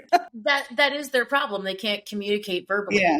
There hasn't really been an instance where they have. So Because I feel like that will be resolved, but that is like the problem that they're facing. Because if either of them dares to talk about it, then it'll suddenly become more than just sex. It's more emotion, yeah. Yeah, that's true. In their eyes. To them, yeah. Except, like, Nesta even said, like, she's like, I would save your life again. Like, oh, you mean, yeah, okay. I mean, right, so, like, it even started from some sort of something, right? Like, it's more than just sex. Always been more than just sex. That's true. But they don't want to acknowledge that. I was just going to say, Nesta's not ready for that. Yeah, she doesn't want to. She's saying it when she doesn't realize it, but then is not willing to actually acknowledge it. She's like, wait, why did I think that? No. Yeah, she's not ready to go to that next step just yet. She's slowly getting there. I think Cassian is letting her kind of take the lead as to what they do. Mm-hmm. So if he says, or she says, you know, this is just sex, after they're done, he leaves.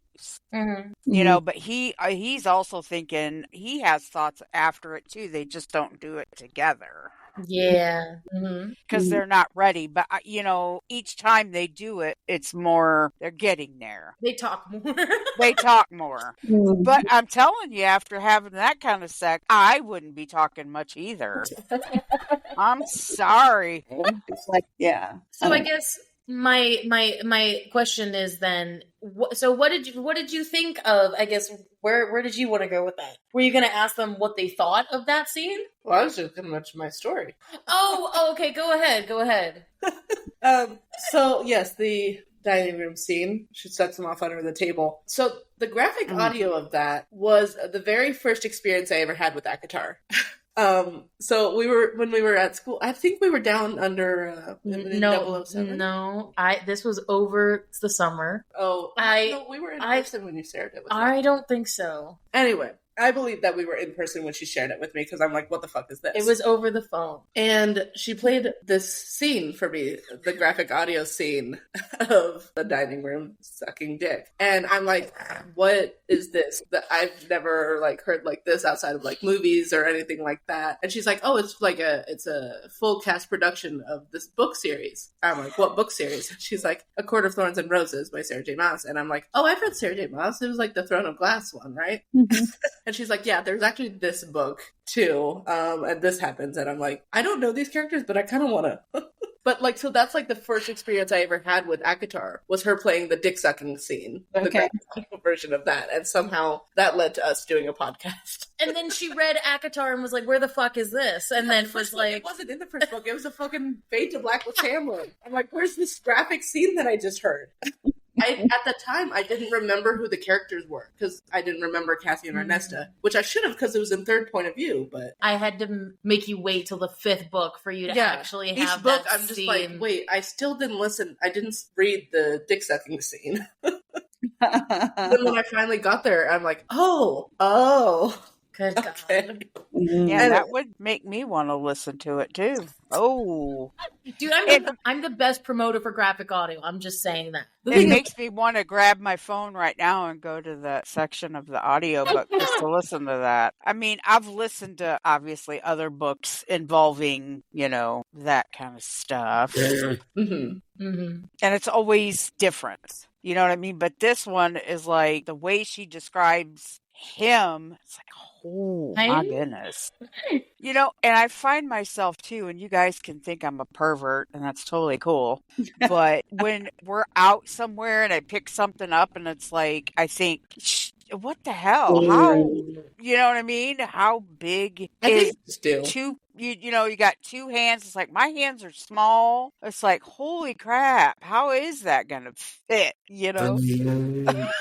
You have my thing, but with inches. Okay, so it's like, oh God, I can't understand inches at all. You just have to figure out what your finger span is. You can explain it to me for the 1,000th time, dude. I'm still gonna need a ruler.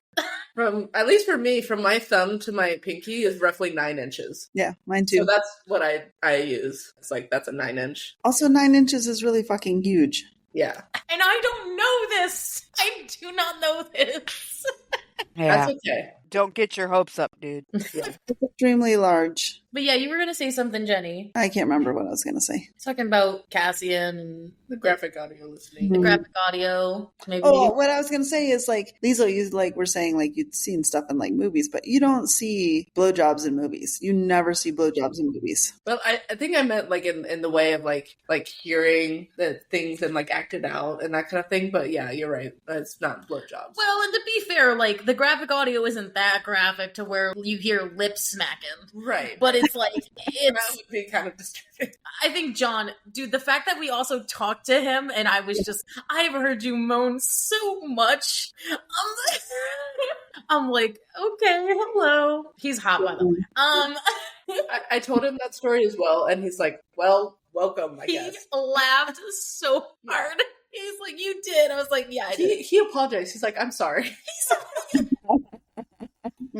So then the epic ending that I wanted to have for you. We had, obviously, the plot happen, but what did you think? And then your reaction to the final sex scene of where I stopped you. The first actual sex scene was long. It was like fucking 8 pages long. I just wanted your reactions to that. I don't think it sucked, but I can't remember it specifically. Maybe it's because it's been a couple months. Yeah, because it's been a while. Like, I mean, the one that sticks in my head, and maybe it's because I kind of recapped it, and like I didn't get all the way through sort of recapping the whole way, but like in their first encounter where he was like, Cassian was all like down on himself because Nesta didn't get an orgasm and he did. Yeah. Like how he's like, holy shit, like what the fuck? And like I had mixed feelings about that, just to backtrack a little bit, because like that's really great that he cares about that, but also like some dudes care about that as a way of like proving their manliness. Maybe she didn't want it, like she was still holding back, and that's also okay. And like for him to like berate himself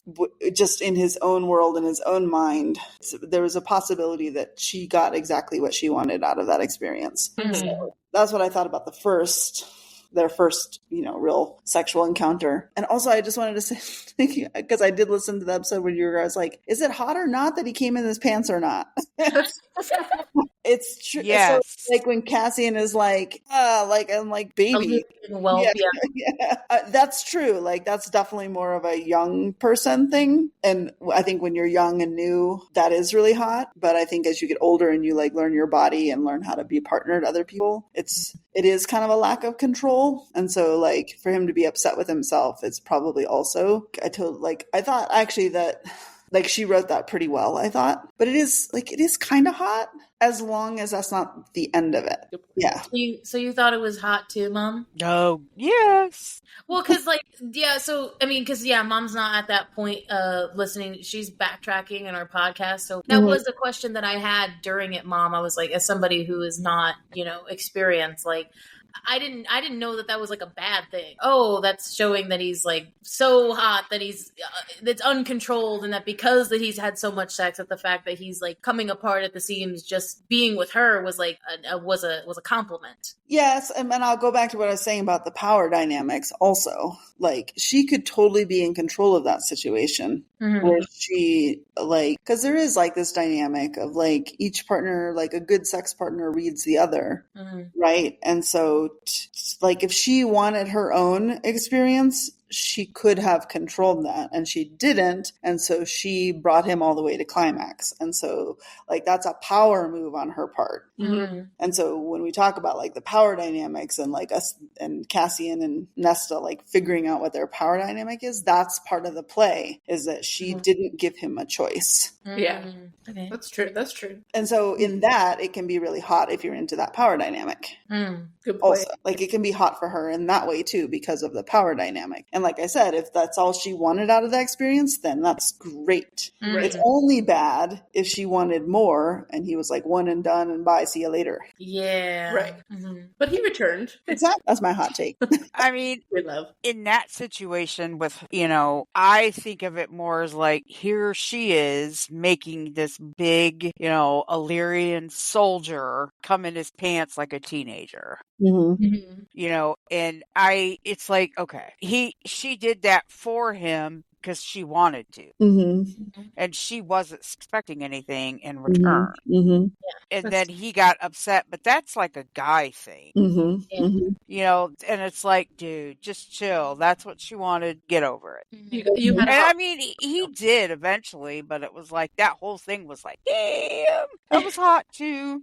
Whew. Yeah, so we're getting away from like the finals, like when they come back together, because what that Yeah. does, like if she's not disappointed, right, then it's fine, and they come back together and do more, Mhm. right? If he really failed, then she'd be like, this guy, he doesn't care about me. just Right. one night. Yeah. They were going to do more stuff, but then she saw the look on his face and assumed that it was, oh, I shouldn't have done that, versus like him beating himself up. Like she assumed wrong, and she's like, okay, shit, I'm done. I don't. He looks like he felt embarrassed by what just happened, like being with her, not embarrassed himself. So she just did the assuming there. Yeah, which is fine. But yeah, then so I guess then the last scene, the one where they actually have the actual sex. What about that? Yeah, that was hot. I'm sorry. Good God. Okay, so Ooh, Mother of God, Lord. literally, Yeah. you go into it, she's going into like Jenny's going into it, and me and Mom have the same interact. Yeah, Okay, very much similar. Of like I'm like thinking of it more like logically, and then you and Mary are just like, that's hot. that's hot. Yeah,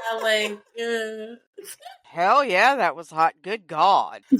I mean, the way that they described that whole thing about, you know, he didn't want to hurt her, she didn't care. Bro, yeah. You know, and he's like, I'm not going to hurt you. Good Lord. If he did do what she said, she'd probably just rip apart. I don't know. Oh, I just Jesus. love the descriptor of But like that she was just- grabbed his ass and like. Yeah, it's like, come on. Hold him Oh, woo-wee. That was funny.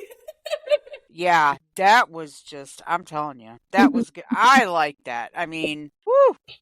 Sorry, I got a little carried away there, but I mean, We love it. it was like finally, you into here they are. He's doing his thing. He's, you know. He's doing his thing. Yeah. Well, I mean, he's finally inside her where he's been wanting to be this whole time. Mm-hmm. I think, you know, and it's like, you can't, I mean, I don't know. I'm speechless. That whole thing was just like, damn. Me too, yeah. He's doing something, all right. Yeah. Right. Exactly. Right. Holy smokes. I know. Yeah. I have to admit, it's been a couple of months since I read it, and I don't remember it. Like it was, I do remember that it was pretty well done, and I enjoyed it, and I thought it was fairly realistic, and so that's my analytical brain remembering it. That's good for us to know, though. There's nothing wrong with I like being analytical about it. It's just like if you want my gut reaction, like if I was in the reverse and you were asking me the same question, like that'd be the first thing. I'm speechless. The way it was written, the description, like how hard it went in. I was like, this is crazy. And then especially the end. I was like, this is feeling like the pizza guy porno that like. But not like written in a terrible way, but like that's the virgin out in me coming out. It's just like that's what I'm thinking about, because the fact that it went in about, you know, I'm sorry, Mom, but how he was like, what is it? She's covered in him. I was like, I did not think it was gonna because it never was described like that for Reese, and I was like, this is hot, but also like, oh God. Covered in him, you know, it's dripping out down her thighs. I was like, okay. What, did you think it was like gross or something or what? I think, if I just get on my pedestal for just a second about romance for a second, I don't know if it was my education, but like abstinence was such a thing that talking about this kind of stuff was never something that was talked about. It was always seen as gross. And so now I don't think it's gross at all. I think it's hot as fuck, but like, especially if I'm remembering reading it for the first time, I was so kind of blushed by it because I was like, wait, I don't know how this stuff happens. Wait, this happened. And it was like learning like sex ed through a book somehow, but also it's not like I didn't know that happened, but like, what's hot about it? Why do people like it? And then getting more into that And then reading the more books that I have, it's like, I'm sorry, I didn't mean to whip your face. Wow, But you that excited? You got to smack her around? well, Gee. no, I was like, I need to God.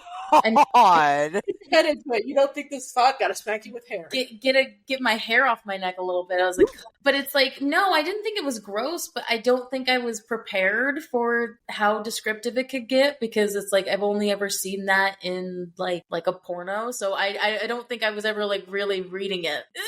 And I think, like I explained it to you, like I don't typically like show much reaction on my face when I'm reading stuff. It's kind of crazy. And even when I'm listening, even when you're like showing me scenes of graphic audio, I'm like just not reacting to it on my face at all. But I will say, when I was reading this scene, I will say I did get a slight blush. I think it was slightly from the explicitness, but I'm like, okay, so this is enough to make me feel like, oh, my cheeks are actually a little bit warm right now. Like, I don't know if it's visible, but they feel warm. Yeah.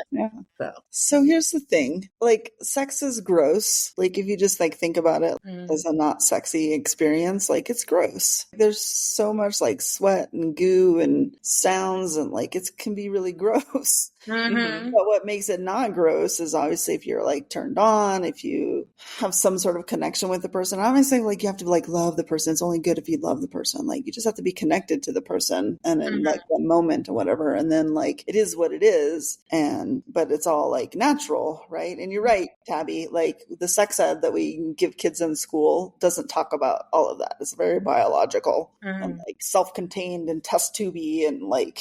And it's not always like that. Sometimes it can, like, sex can be very clean and neat, and like it's still good sex. It doesn't have to be splooge everywhere to be amazing. So I don't know. And I think like they're just like so into it that like that's it. If you're just like into the experience, then whatever happens can be really cool, and that's cool. Mm-hmm. Yeah. Thank you. Yeah. It's nice to, well, first of all, it's nice to hear like this kind of stuff from our moms in a way that, I mean, we're connected now, Jesus, at this point, like if we're talking about this, like, yeah, it's nice to hear from like a source that, you know, is more understanding than kind of out in the wild. Cause then like, especially kids nowadays, like even if they don't know something, it's like, you don't know that's hot, especially when you're virgins like us and trying to, first of all, I like to say that because I think something recently that I've been kind of, you know, not hearing, but it's just like, I want people on our podcast, especially to know that it's okay to say that. Yeah. Say more often, because thank you. Because not trying to just make a point with me, but also trying to say that that's okay. Yeah. Because I had this one experience with this guy. It's like, no, that's hot, but like we haven't experienced it ourselves. Mm-mm. Like we are virgins. We're not ashamed to say that. Mm-hmm. Sometimes we do feel alone, but but that's okay. We have like Cassian characters. Oh, I just like, this is a total sidebar, but just because I heard it when I was listening to the earlier episode, when I was growing up, necking just meant kissing of any kind, not just like neck kissing. Because I was like, necking, I haven't heard that in forever. But like, it just meant like just a lot, like heavy makeout kissing, like mostly just face and mouth, like not like groping, not like any of like really nothing below the shoulders even, but it could be any kind of kissing. So that's what necking. Okay, well, Mom, here we go then. What is necking? To me, it's just like kissing and stuff. Yeah. I mean, it didn't. Neck, but Just kissing and well, not anything like below the neck. Yeah. That, but it can include the neck, but it's not only if it goes to the neck, it's necking. Like it could just be like mouth on mouth for minutes on end, and that'd still be necking. It's just the slang of of my generation in the Midwest, because that was a term thrown out all the time. Yeah. I mean, usually make-out kissing does involve kissing the neck and the ears and... Well, because my thought process was, okay, it's not just a make-out. Because, like, make-out doesn't necessarily imply moving anywhere. I mean, no, like a good make-out is like everything. Like it's hands, mouth, noses, hands and like groping and like kissing. Oh, I never thought about it like that. I just assumed, like a good make-out is like all in, but not necessarily like below the waist. It's just like face and breathing and hands, and hair. And if you think about like, if you like read about it, like any making out or see that on movies, even in movies, like it's the kissing, of course, but the hands are roaming over the body as well. Yeah. It's true. Like if you want to really super hot, like just like above the shoulders makeout session, watch The Bear. Like, it's a shit about cooking, but there's like an episode where like the main character and his girlfriend are just having like a really hot makeout kissing session. It was so fucking hot, and it was just kissing. It was so good. I think I must have missed out on something in my generation with necking, though. Like, I've never heard that term before until I watched nature documentaries where it's necking is giraffes fighting. I heard you, the like Liesl, poor summer child. Come on, you gotta help me out with this. You should have helped me out. You should have taught me what necking was. I know, but I was like shocked when like Tabby said that, necking. I was like, oh my god, blast from the past. Like, God, nobody I know calls it that. It's just like making out. My generation doesn't use that word. Yeah, well, you guys are the same. Gen Zs don't. We do use it in our area a little bit more, It could I think. be a Midwest thing for sure. Because, I mean, I've said, to me, necking, I've said that before. I haven't said it in a while, obviously, because I'm old. Has I Dad? don't really neck much anymore. Yeah, he has. Okay, Yeah. because I feel like I've heard it. Yeah. Oh, yeah. I've never even heard you guys talking about. I know, because it's been like probably 20 plus years since I literally heard that word, and then I was like, Tabby, what the fuck? I'm glad that it existed. It does, it's true, but it just, to me, it was like just general, not like necessarily neck kissing. It could be just face kissing. Anyway, That's big out to me. it's like playing for just like a kissing makeout session. Have you seen Red, White, and what was that? Red, White, and Royal Blue. Yes. Best scenes. Well, actually, there's two of them. The first kiss they have together when he grabs the back of his head. Oh my God! The hair, and then in the library when they get when they get caught. Yeah. Oh. A good ass wall scene. Yes. You love a wall. The hands in the hair. The way he grabs his head, and puts his hand. Oh Lord! I must like one of the things. I'm sorry, but goddamn, that is just woo. That is definitely something like that. I really appreciate whenever I see that in writing. Is the hands and the hair. That's always. She writes that a lot. Yes, that's just spectacular. I don't know. With some of these, this was like my first. Well, to be fair, Mom, this wasn't like my first sex scene of a Sarah J. Maas book. Like I read Crescent. I read the first book of Crescent City before this, but the first book of Crescent City didn't have a sex scene. So in that way, like this Silver Flame was the first crazy book with sex in it that we read. Because me and Mom did a book club on this book when we did it, so it was we kind of skipped over some of that. On the initial read, but I think because now I'm older and now it's like one of those things where it's easier to talk about versus then it was a little bit harder too. He comes in her. Okay, let's move on. Yeah, that's not typical written. I mean, well, depending on what kind of book you're reading. I mean, and they don't usually talk about spillage. Yeah. Or overflow, maybe. I don't know. I was like as he was coming, dripping, like leaking out of her. And... That is so not realistic, but good to know. But it's nice to read. I think it's easier to talk about in a group. It's kind of like, for me, it's kind of like, that's the kind of sex I would love to have. You know what I mean? It's like, that is just somebody slam me down, throw me around. Yes, please. Good. I'm sorry, Tabitha. I'm scarring my daughter here, but I mean, I'm sorry. But that's just how I feel. Somebody with the pop can, woo. Damn. Oh, no, I was like, you know what I mean? Like can I say this though? A schlong the size of. Woo, I'm sorry, but that went off. Like, so me and Lisa literally the other night were talking about this. She was like, "Wait, was it this?" And I said, "I wasn't thinking that when she said she couldn't wrap her hands around it, it was this way. I thought it was this way."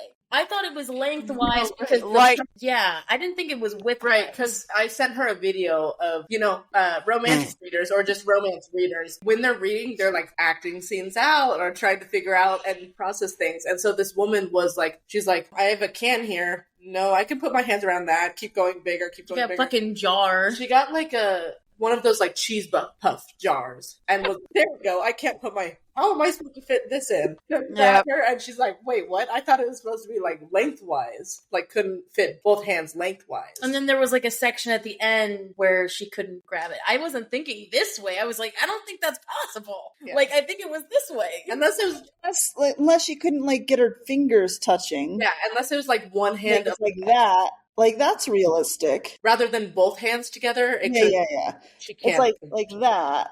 Yeah, when she said both hands, it's like I'm sitting there literally imagining something like the size of your microphone there. Oh my- You know?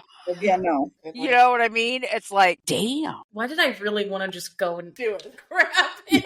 We're ending this recording anyway. Well, so getting into the plot. The actual plot. The actual plot. The actual plot. This is our section where we're touching on the big points of the plot. 24 of Eris's elite soldiers go missing, and there's like no trace of him. His smoke hounds can't find him or find them, and he has no idea where they are. So yeah, so like, what did you guys have any thoughts on that when you first heard that the soldiers went missing? I mean, it could be anything. First question is it true? Are they missing, or are they on a secret mission or something? Mm-hmm.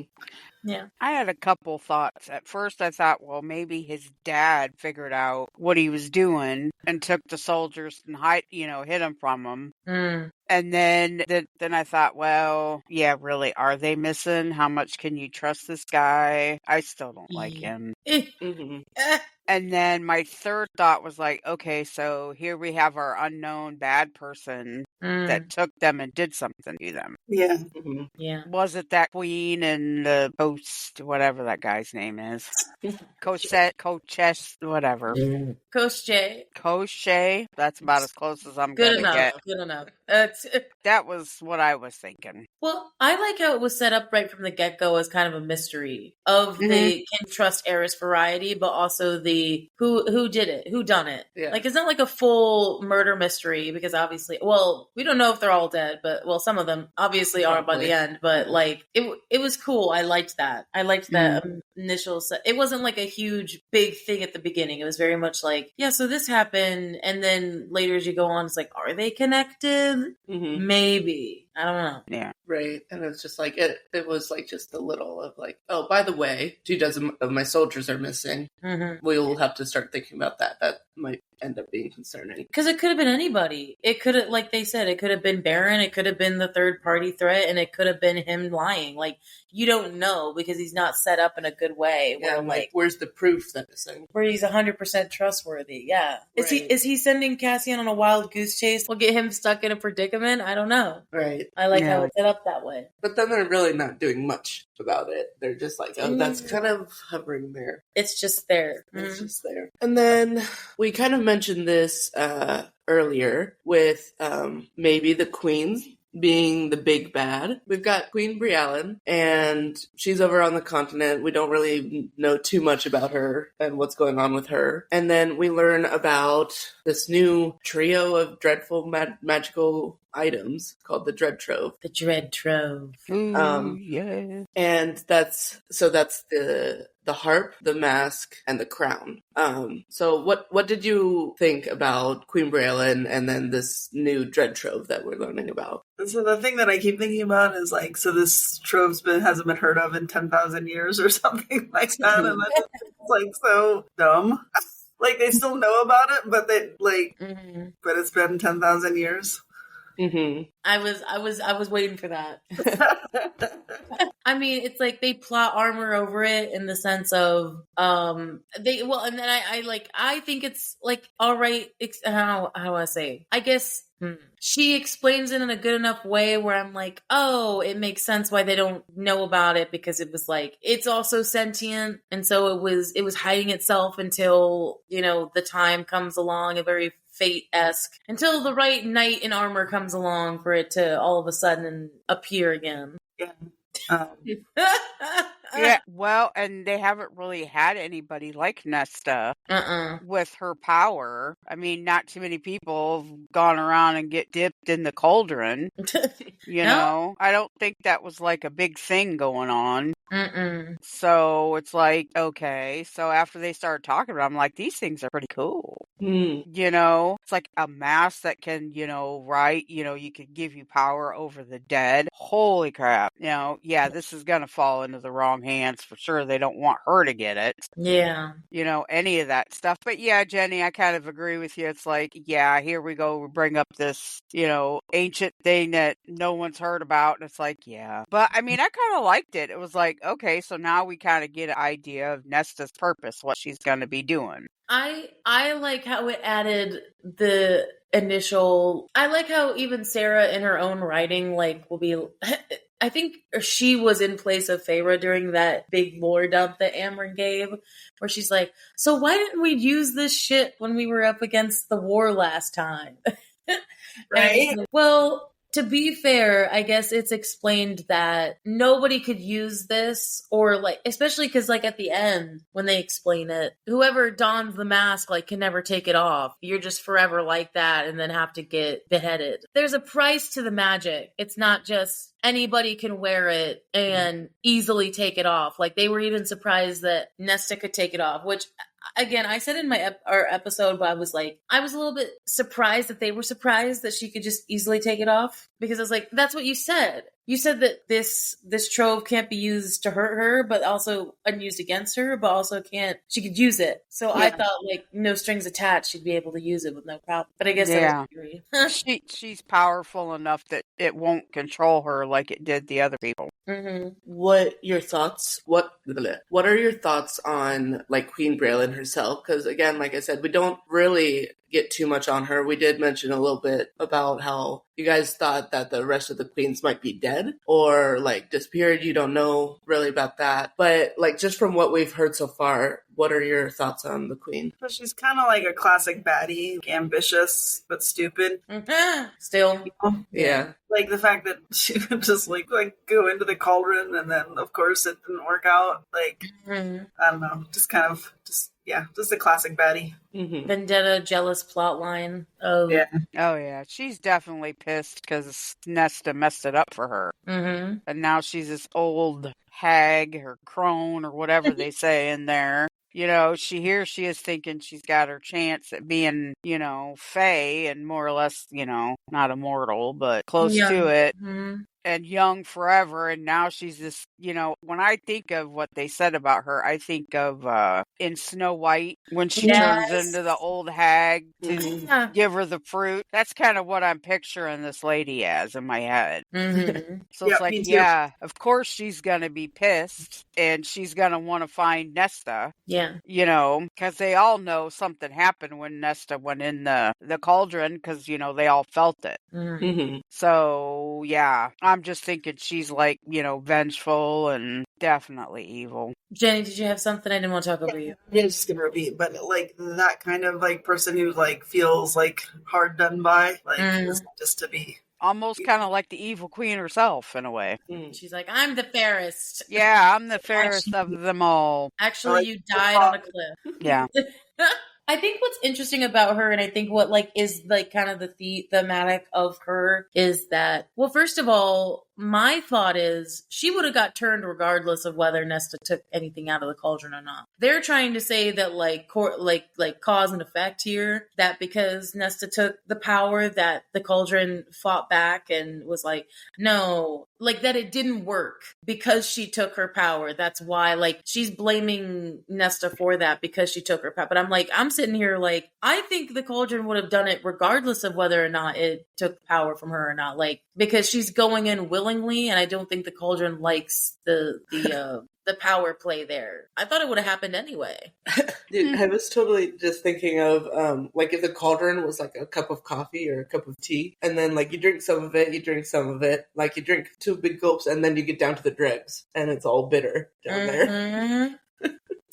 I mean, it's it's an easy out to say that because the 2 went in and when you're third, you might get the bottom of the barrel. But this is the creator of the world, or this is their life force. I don't think that it just diminishes. Yeah. So third time is not the charm, or it's a bad charm. But I think, and also an important conversation to bring up about her is that we don't really know if she has anything to do with this. Is her and Eris related? And what is her plan? Is she Because when I read this the first time, I was getting a very Amarantha vibe from her. She's gonna last this book and nothing less and nothing else. Yeah. But that was my first thought. I'm not saying that that's true or not true, but like, it's like, she might dip in this one. And then the new big bad is gonna emerge and then like, oh, okay. Never mind. Right. I don't know. It's interesting about her in the Dread Trove too, because it's like there's so many questions. It's like, is she involved with the Eris thing? Is she can she use it in the same way that Nesta's powers can? Because it seems like Nesta's different than the other two made from the cauldron, as in Elaine and her, because she's more connected to the actual power. Like she has the actual power of it, versus the other ones were what? It doesn't seem like, at least from us, we don't know that Braylon has any powers, but Elaine was gifted something instead of like actually having the essence of the cauldron as her power. Mm-hmm. So it's interesting there where it's like, can she use the Dread? It seems like Amren is guessing that she can use the Dread Trove just like they can, but yeah, I mean, I guess that's true. I don't know. mm-hmm. I kind of wonder, Tabitha, if when you were talking about somebody willingly going in there, someone like an Elaine, let's say, where they're just kind of I don't want to say like a blank slate kind of person. If putting them in there, willingly would like have the cauldron, she would absorb more. The cauldron would give it to her because it knew it could, I don't want to say control her, but like give her more. I mean, we've talked theory about how like the Elaine and the cauldron are connected in another way, similar to that, which could happen. We just don't know enough yet. She's so blank that the cauldron made her interesting. It's like, okay, I'm actually gonna give you some. It's like, wow, you're really failing right now. Like you're struggling right now. She knows more than she's saying. That's all I have to say. Like she like all these powers that she like says that she doesn't have, or that like she has way more control of her powers than Nesta does. Hell, and we just don't see them. Yes. We just don't see them, so that's crazy. Exactly. But anyway. Yes. So then the next plot point that we wanted to touch on is the very end of the section that we asked you to read, and Nesta gets taken to Urid. The Bog of Urid. Yes, the Bog of Urid, which is in the middle. Their goal is to try and find the mask, and well, a lot happens. So they finally see some of Eris's soldiers. Cassian leaves Nesta in a tree to go fight them with Azriel, and then Nesta meets a Kelpie. She meets a Kelpie, which Azriel had literally just been talking about and saying, "Oh, that's just a myth." So basically, she has a little spat with a Kelpie under the disgusting bog of Urid, under the waters, and then she finds the mask. Just happens to find the mask. So what did you have like any thoughts on just all of that overall? Every time there's a bog, I just think about the never-ending story. Well, because we looked up what a bog was, because I was like, it's not swamp. I mean, this place is literally dead. Like, there's no animals, there's no wildlife, there's nothing. A bog is more acidic. Yeah, it's like acidic water. Although, I will say, like, whenever I think of the Bog of Urid, either I do think, like, all, like, the dead trees, and I'm trying to remember what the other movie was, but then I also combine that with the fire swamp from Princess Bride. Like, all, like gross. I mean, of course, that's more overgrown and wet, but... Yeah. Well, because there's mist. It's like, I picture, like, the dark black inky water. You can maybe see some spots of island, but it's so misty that, and, like, visually impaired that you can't see too far in front of you. But you can at least see the water. And then I liked the detail of, like, you couldn't hear anything. You couldn't hear their wings flapping. Yeah. It's like, and when Azriel got shot, they couldn't hear him. They're like, wait, where'd he go? It's like Urid. First of all, can I just say how these lore elements intrigue me? Yeah. Because it's like building the world up again. Because, like, we already know what the middle is. We technically were under the mountain. We were in the Weaver's cottage. We were kind of like in the outskirts. And then it's like, okay, what's this? I mean, there was way more to it than anyone, I mean, it makes sense why we never heard of this place, because why would we? Yeah. But I liked the initial finding of it. Like, if we're going back to like the top of that section where it's like her actually scrying to do it. Mm-hmm. It's like we get to hear what it is. Like the bog of Urid. It's like where no one dares tread, where warriors were laid to rest, and it's like, uh-oh. Yeah. It's like going into the cemetery late at night. Oh, and dude, I mean, obviously, as I like am like taking us bit by bit, but like the detail of when she's getting dragged through the water, and that like the bones of like the bodies of the people were still fleshy. I was like, no. Yeah. That gave me the heebie-jeebies. It was like, oh. Yeah, they do. Bodies decompose slower in water. That's why they always like swamp as dumping grounds. And I was like, ew. Yeah, I can just imagine her getting dragged through all that and all that stuff touching her. The infections. Oh, good thing she's God. fucking immortal. Oh, that's nasty. I think a human would have died on impact if like they even got into that water. Yeah. I would assume. Probably. I'm sorry, if I'd have been Faye, I'd have probably had a heart attack or something. I don't know. Ugh. Can Faye die of a heart attack? I don't know, because that would have freaked me the hell right out. Ugh, God. Kind of like with the lore stuff. Like I was just looking back, and like they're like it's forbidden to map the center. Like there's like all these like rules and ancient laws around it, and like it just, and then they're just like, yeah, that's just how it is. It's always weird to me, like, why would they? I mean, I guess they could probably do it with some sort of wording or spells or whatever, like, so that they can't be mapped or whatever, but it's just funny that it's like this secret dark place that you know about, but that's all you know, is that it exists. Right. Well, I was thinking, I was like, okay, I mean, well, and see, our episode isn't out yet, so neither of you have been able to listen to that. The wild, untamed magic is so interesting to me. Like, I definitely could see in a critique how somebody would be like, oh, this is kind of just all of a sudden coming out, but it kind of makes sense because, like, Reese before, like, again, we're not experts in this Fae world. Feyre was never an expert, and also, like, we're not experts either. So adding that new element, but also saying that, oh, yeah, that's why there's only landmarks on the map. Kind of made sense. And then, I mean, I think he explained it enough to where they tried mapping it before, but then the middle itself just fought back, and that if somebody tried to map it and you were flying over, like, you would be lost forever. And you never return. Like, people have tried it before, and it was like kind of the Bermuda Triangle of their world. And then, like, especially, I mean, they even get the examples of that when they're there. The fact that that Urid just kind of wipes out all their, so they can't communicate with each other. They can't even mind speak with Reese. It's like blocked from him. Powerful person in the world is blocked from its magic because it's just that normally in a books, I mean, because I have read books before. Normally when they say that something can't be mapped, that means something's in there that nobody wants to know. That there's something in there that we're not supposed to know about yet. Yeah, the map. Yeah. I don't think so. I think there's something else in there. I don't think it's just the mask.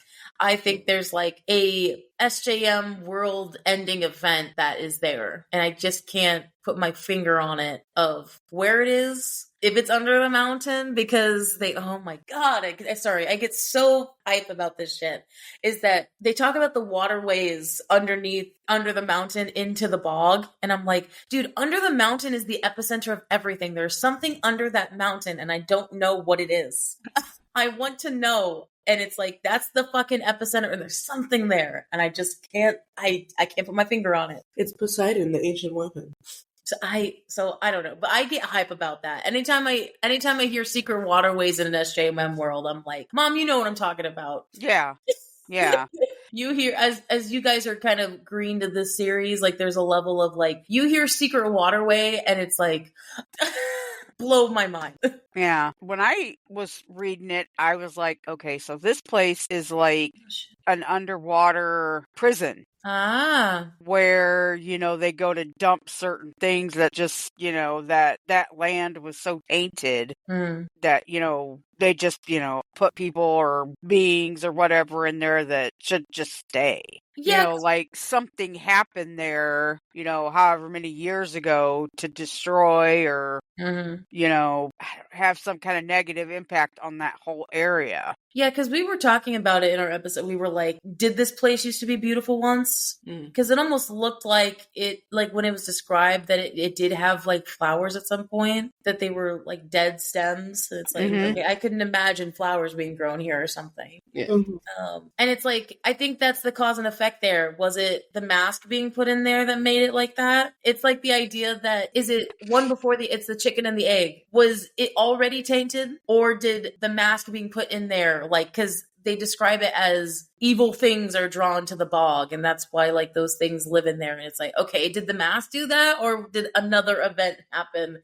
And so then that being put in there was like, oh, okay, this Kelpie is gonna guard this. I don't think it was the mask, though. You don't think so? No, you don't think it was... I think the trove items, while it is called the Dread Trove, someone had to put the name on it. They didn't name themselves. I think they're just a trove of like cauldron-made items that are extremely powerful, and then they've only been used for bad. But I don't necessarily... I mean, maybe there's some like lingering like evil from what they've been done, but I think they're more of a neutral item, and then they just based on the wearer. I think so. I guess then... like going off of, I want to hear what you thought about the Kelpie encounter. And I love how, can I just say how I love how casually you said the interaction with the Kelpie. It's like, she got brutally fucking dragged down. And I know it's the morning, but I love how you said that so casually. She just meets the Kelpie. It's like she meets a Kelpie of like, actually she got like brutally dragged down and like, I'm gonna say mouth rape. Well, yeah, I think it was gonna do more than that to her. Yeah, make her its bride before eating her, before making its dinner. Oh, lovely. I was just scanning that section to remind myself of the things. And like before she meets the Kelpie, like she has like that voice in her head telling her to run. But it's like, but it's not her own voice. It sounds like it's like somebody else's voice. Exactly. Who is that? Who do you think that is? I don't know. Sorry, that makes me so hot. I'm glad that you picked that up, because like that's the first thing that I picked up. Yeah. And the fact that the Kelpie can hear it too. Yeah. That blew my mind. Mom. Yeah, well, it's almost like there's something, well, obviously there are other creatures there, but is it something in there, or is it the mask telling her to run? That's kind of what I was thinking. Maybe it was the mask. But then how would the Kelpie, I don't know. Do you want to tell your mom? Because that episode isn't out yet. You want to tell your mom what we thought? What our theory is? Yeah, so our theory, to put it bluntly, is that is the mother. Just because it's that it was like a feminine voice, but you're right, it's not her own. And then, so we thought it was like the mother. And then specifically in the moment where the Kelpie was like crawling out on the ground to her, like, and then this voice spoke a second time, the Kelpie like tilted its head and is like, the gods can't help you now. Before dragging her back in. So the Kelpie said it was a god. We don't have confirmation that it's the mother, but the mother has been portrayed as like caring for everyone in Prithian and in the world, basically, of like, being a mother figure of type of god. So it would make sense if the mother would be like, hey, get out of here. But the part that doesn't make sense is, why is she talking to Nesta? Well, it's their goddess of creation. That's like their god of scent. Like, I mean, that's whenever like, oh, by the mother or something, like that's their god. Or mother save us. That is their god. So it's like the god. But I love how he says gods. Yeah. Plural. I'm like, because we only know of one. So I'm like, if we don't count the first gods, because I don't think that those count, because they're actually like, when I think of a god, or like a deity in that sense in one of these, but like they either maybe exist, or they're more like, used in an exclamation. I feel like you don't know if they exist. That the gods did exist, and then when they became gods, like became more like ethereal. Yeah. I feel like it's so interesting. I was like, nope, that's her for sure. And then reading it back, I'm like, nope, I'm gone. The thing is, I don't even know if that's true. And my mom doesn't know if that's true. But it seems like it to me. Oh, and then I just wanted to ask about, like, when Nesta finally reaches the mask, it kind of like, she's like, reach into my power, and then, oh, that's a mask, cool. Slam it on my face. And then, like, she raises, like, the army of the dead, like, just a pile of corpses underneath her. Of course, they tear the Kelpie apart. Yeah. And so 2 things I wanted to note about this. The first being the fact that Nesta said that she stopped needing to breathe. Like she stopped needing to live. There was nothing else but like that cool indifference. And then the second thing being Azrael and Cassian, when they saw Nesta like raise up their like Illyrian heritage, was like made them like less so Cassian, but made them like scared. So it's like, and then they had to bow. They had to bow before death. Yeah, and that's kind of interesting.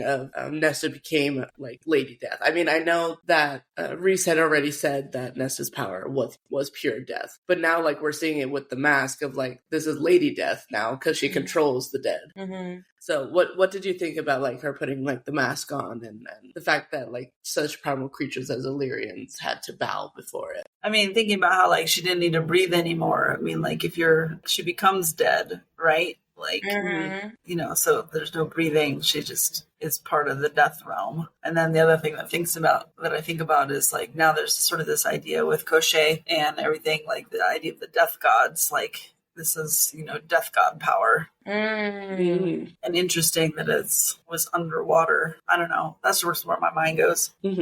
Actually, before Mom gets a chance, I didn't really think about it like that. Is like, I think that's my question though. I don't even know. Is Koschei, does he want this dread trove or does he want somebody to use it? It's like I want to know what his end goal is, and I don't know what it is. It's like, is he frightened by the idea that somebody could be using something like a death god would, and they're not a god, or is that good for him? I don't know. It's kind of up in the air. But yeah, Mom. Yeah, I mean, you know, they made bargain that what he wants, his ultimate goal is to be released. So if the death trove is his way of doing it, that might be, you know, somebody has to use all 3 to get him out.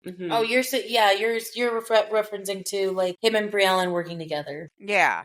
So he needs her to don the trove to use the powers put together to get him out. But do you think that that's the way to get him out? Because like that's not said. I think so. You think? I think that's the underlying, I guess, tone of what they're saying is otherwise why in the hell would he care about it? Why would they even be focusing on, you know, this trove that's been, you know, hid for millions of years or whatever?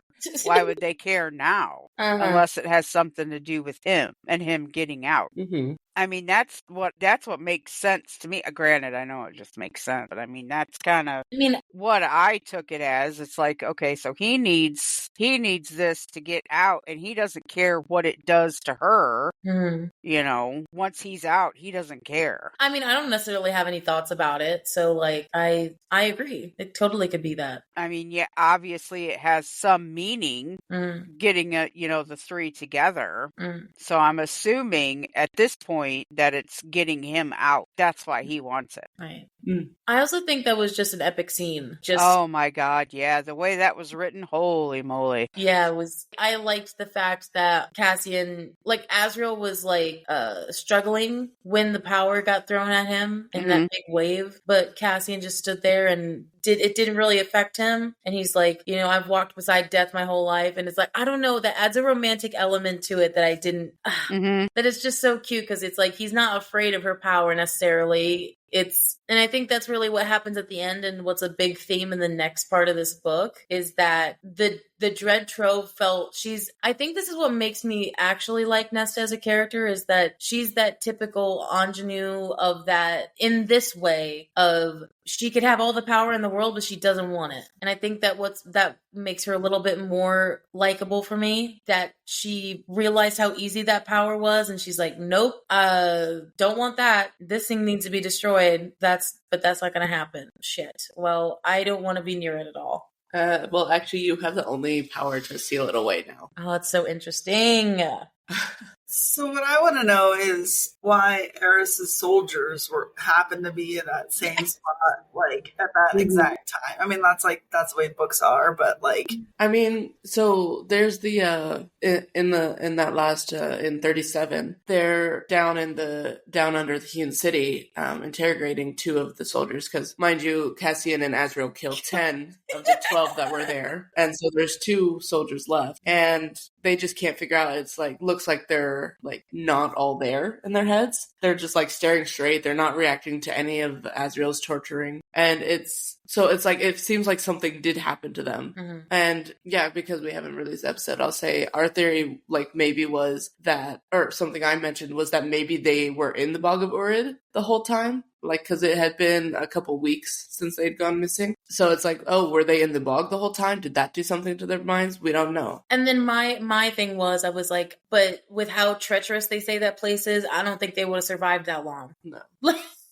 Like, if they were there, I don't think that they would have survived that long. It didn't really say anything about them being, like, all torn up from being in the bog. Like, they were still, like, pretty pristine. How did they show up there if they weren't already there, like Liesl said? Mm-hmm. It's like, I don't buy that they were there for that long. I don't think they probably could winnow like that either. But yeah, that's the question. That's the big, and why them specifically getting attacked? Because the thing is, when they brought them under the Hewn City, they kept just like staring daggers at Cassie and Azrael specifically, almost like hurt them. Not like, if it was just like a blanketed order of hurt anyone, then why wouldn't it was like specifically them for some reason? It was like silent, dead focus. Who did that to them? Yeah. Was it this? And you're gonna laugh at me, Cochet, right? Close enough. Close enough, yeah. Was it him that did that to them? You know, was it somehow, did the queen put some kind of spell on them? Who did it? Who's powerful enough to do that to them? Yeah. You know, I mean, I think it's him. The death god? Yeah, I think it's him. I think he did something to them. And I think that the reason he did that was so, and put them in that bog area, was so people would go look for them. So, you know, they would have to go there. Or my theory was, what I said during the episode was like, is there a rat in the night court? I was like, did they know that they were going to be there? Oh, well, this is my shocked face for that. Yeah, they're freaking everywhere. I was like, is there a rat somewhere that said that they were, because how did they know they were, that bog is massive. Like, that's too coincidental to like have them happenstance on them right as they're trying to go find the mask. Did they know that the mask was there and they got sent to like retrieve it? Because that's kind of what they were trying to get at in the last chapter. Or were they going to attack them or follow them to get it and do one of those God, I don't know, is that from The Princess Bride? I don't even know, but like it's a classic movie thing where the villains follow the main people and then jump out at them at the last moment to take the ship. I feel like that's what they were doing when they attacked Cassian and Azrael. They probably thought that they already had it. It's like, oh, you found it? Okay, yoink, and then we'll leave. You all take that? I was like, I don't know what movie it's from, but it's from a bunch of movies, I can tell. Yeah, definitely. But so many questions. When I was also thinking about, you know, classic baddies who are stupid, is like Indiana Jones and the third one, whatever it is, The Last Kingdom. Okay. They're like searching for the Grail, and Indiana Jones does all the things, and he finds the Grail, and he gets there, and he's like, what? And then the bad guy comes in and goes, thank you. And then he, like, of course, you know, spoiler, takes the wrong one, and then stupid. But yeah. Yeah, I see. Oh yeah, so like I think like our next, I mean obviously this is kind of like where it ends, right? Where we stop. So I guess like the fun thing, this is like our fun section part where like if you did have comments you wanted to make, Jenny, you can, but I really wanted to ask what you thought about the metaphor, the stairs metaphor throughout. I brought it up so many times about like how the stair metaphor is a metaphor for her climb and her descent. I want to know what you guys thought about that. I hadn't thought much about it, except that like 10,000 steps is a lot and like kind of impossible, especially if you have to come back up. So it feels like there's probably some, I don't want to say like a shortcut or something like that becomes revealed. Like it's no longer like literal steps. It becomes something else. I don't know. That's kind of where my brain goes with the steps. I mean, initially it's like the steps are because she's just mad and trying to sort of escape the situation. And so just doing steps is I kind of like the way when people go for a run, like it's just a way to be meditative and, get out of your head because all you have is step after step after step. Mm-hmm. So I don't know. Yeah, because she makes it to, what was it, 6,000 by the end of chapter 37? I don't think it's that many. Like, I think it was like, I thought it was, the last time we talked about it was 3,000. For some reason, I remember reading the 6,000. But yeah. Anyway, she's at this point, making it to like 3,000. And then if you count the way back up, that's 6,000. Mm-hmm. And it's like, that is a lot of steps. And like, I couldn't go up 3,000 steps. No.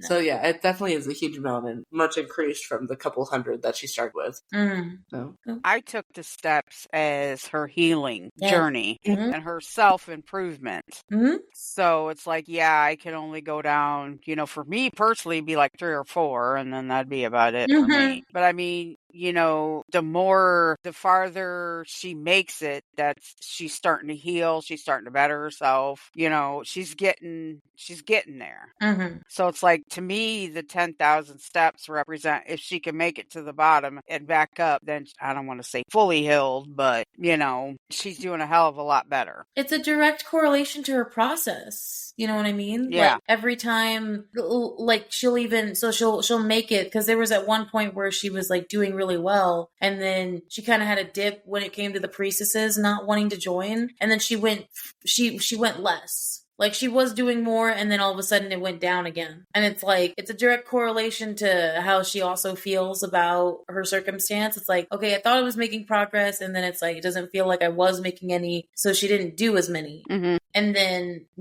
when she gets back up there again, it's like, it's again another continuous adding of stairs. So I like that added element to it. Very physical thing, which makes her and Cassian very compatible people, because they use their physicality as a way to like be able to cope with things in their mind. And also, like, I like how it's described where, she's going down the stairs and she's like letting it go. Mm-hmm. Mm-hmm. As she's walking down it. Mm-hmm. And then when she comes up, usually there's a Cassian at the stairs. I mean, yeah, that's motivation to climb all the way back up. I said, if I make it down the 10,000 stairs, you're flying me back up, because there's no way I'm going all the way back up. Hell no. Well, if he was going to be waiting down at the bottom of the stairs, I might just throw myself down there and just roll down there just to get down there to him. I mean, That's come on. Cheating. I don't care. We'll use it. Like, I don't care if I come out battered and bruised at the end. Cassian. Yeah. Well, you're Faye. You could heal fast.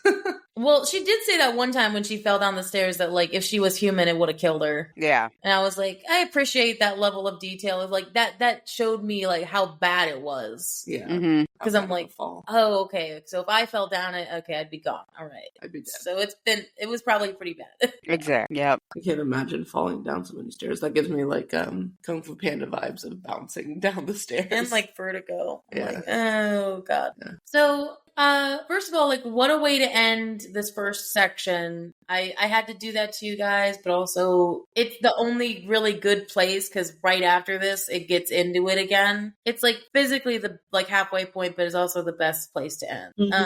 Knowing what I know. So I guess I wanted to let you have the floor to any new theories you wanted to bring up, or like more so asking Jenny and then Mom in the sense of, when you read this the first time, where do you think this is going to go? What is going to happen in this final part of the book? Well, obviously they found the mask. Mm-hmm. And so it seems like they're probably going to go find the other two things. Yeah. Mm-hmm. I'm still not quite sure how they knew where to be. Like that still seems confusing to me. Mm. Like they're like, oh, we need to go to the Bog of Orin. Like, oh, okay. Let's see, what are the other things? The mask, the harp, and the crown. I don't know. I'm curious to see whether, like, so the mask was in the bog, and, like, where were the other things we found? And, like, the mask, like, helped her, like, not just summon the army of the dead, but like she needed to breathe, and it, like, putting that on her face, she was able to breathe, and so I'm wondering if the other things will have sort of similar settings, if you will, of like, or it makes sense of like how how they will like fit with her, you know? Mhm. So I don't know. That's what I think. And then obviously like what happened to Eris's soldiers that Mary alluded to. Um, Sorry. I was good. I stopped at 37. Good job. Well, Mom I also was not. was I stopped at 39. you already know what's gonna happen, Mom. I Like, know, but I still stopped at 39, so I'm sorry. yeah, and Yeah, so there's the whole like what else is going on? Like is Eris working with or against our heroes? yeah. Or is he really ignorant to everything going on? Like he doesn't know what's going on and he wants to know. Mm-hmm. Not knowing in the Court of Baron is pretty bad. Yeah. Did you have any thoughts on like what's going to happen with like Braylon and Kostjan maybe?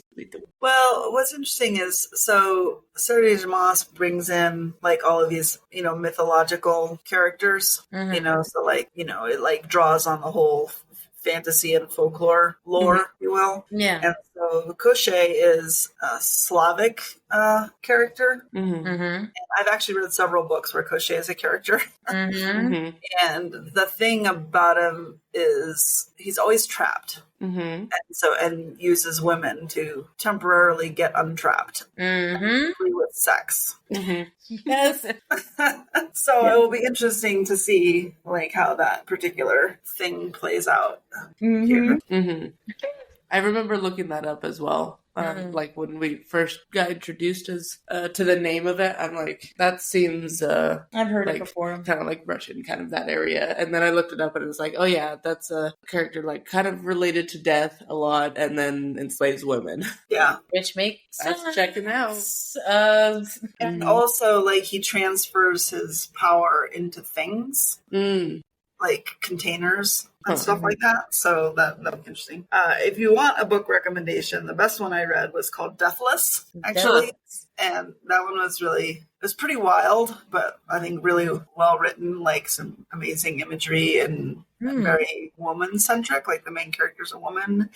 And it's pretty cool. I should go reread it. It was pretty neat. Anyway. Deathless, all right. So, Mom, knowing that you know, but like when you read it the first time, what did you think will happen? What happened in the next part? Well, I mean, obviously they're gonna, you know, when they find the other, since they already found the one, they're, you know, gonna find the other two pieces, and to see how they all three go together. You know, will she become the mistress of death? You know, are they going to be able to stop, you know, the other two from getting any more pieces, you know, the other two troves?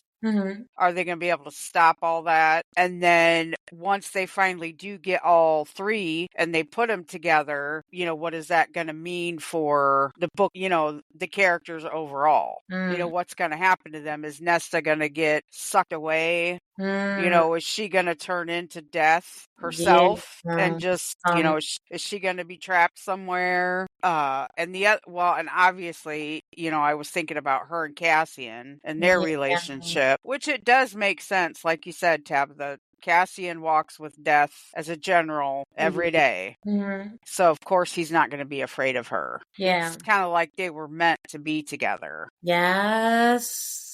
So, you know, I wanted to see how that was going to go. And then I also want to see the priestesses and then Emery, how they affect the storyline too. Because they're there, those ladies there are there for a reason. Yes. Well, the two anyway, because, you know, they got introduced. They're there to serve some purpose. What is it going to be? You know, are they going to help, you know, Nesta? Obviously, they're helping her heal, but, you know, are they going to be some new potential mates for people? Oh, for the other characters, you mean? Yeah. You know, what are they going to be? You know, what's going to happen to them? How do they fit in? So it's Cassian and Nesta, Emery and Moore, Gwen and Azrael. Okay, answered. Well, yeah, that's kind of what I'm thinking, but, you know, I didn't want to say it, but Well, I mean, no, but I want it to be, but that I don't have any clue. Yeah, no, no. I don't have any indication about that. That is just my own knowledge. Right. And my own thoughts. And, there's also the thing with if Feyre's facing death, because that's basically what they're saying, because this baby has wings and her, she's not able to, she's facing death herself. What part is Nesta going to play with that, if any? I mean, it makes sense. It's Nesta's book. So. I was wondering if they were going to end this on a cliffhanger or not. Oh, God, I was hoping not. I was like, that. Is this going to be one of those where it's... Because, that's how the first book didn't end on a cliffhanger, though. Not really. It did, but it didn't. A cliffhanger, I'm thinking is, mid-scene or, we don't know the outcome yet of, what the conflict was. I was hoping it wasn't. Yeah, I'm excited for you guys to see the next part, because it's one of those things where this first part of the book is very set up in the sense of how every book is a little set up, and then you're getting into the plot, and then it's just really much after this. It's kind of one thing after the other, and I'm there is filler, I guess, but I think there was more filler in the first part than it is in this part, and it's just a lot. Which is also why we needed to take this time to do this part and then the next one, because trying to fill this in and then do all that would have been too much. Definitely. There's a lot that happens even in just these first 37 chapters, for sure. Doing all of it would have been impossible to do in one go. Even for the one with ACOSF, that was we went over 4 hours and it was still really crunched. So we wanted to take some time to do it, but do you guys have any malingering theories or or questions, curiosities? Are you excited about how this has gone, this series? It's been kind of a slow build, this book, so I'm kind of wanting things to pick up and build to some sort of resolution or explanation, right? And not just, some things happened. Yeah. So the first book, I thought did that, no, there were the challenges, but then there was a climax, and and it set up the rest of the books, but it felt satisfying. But I felt some of the middle ones didn't really feel very satisfying as the plot developed. And so I'm kind of hoping this one is satisfying. Yeah. Well, I hope so too. Oh, yeah. I was kind of leery at first about Nesta even getting a book at all. Yeah. And then what her, I guess, redemption arc or whatever was going to happen to her would be. Because, at this point, most people don't like her. So it's why should we care if her character, drinks itself to death, or why should we care what happens to her?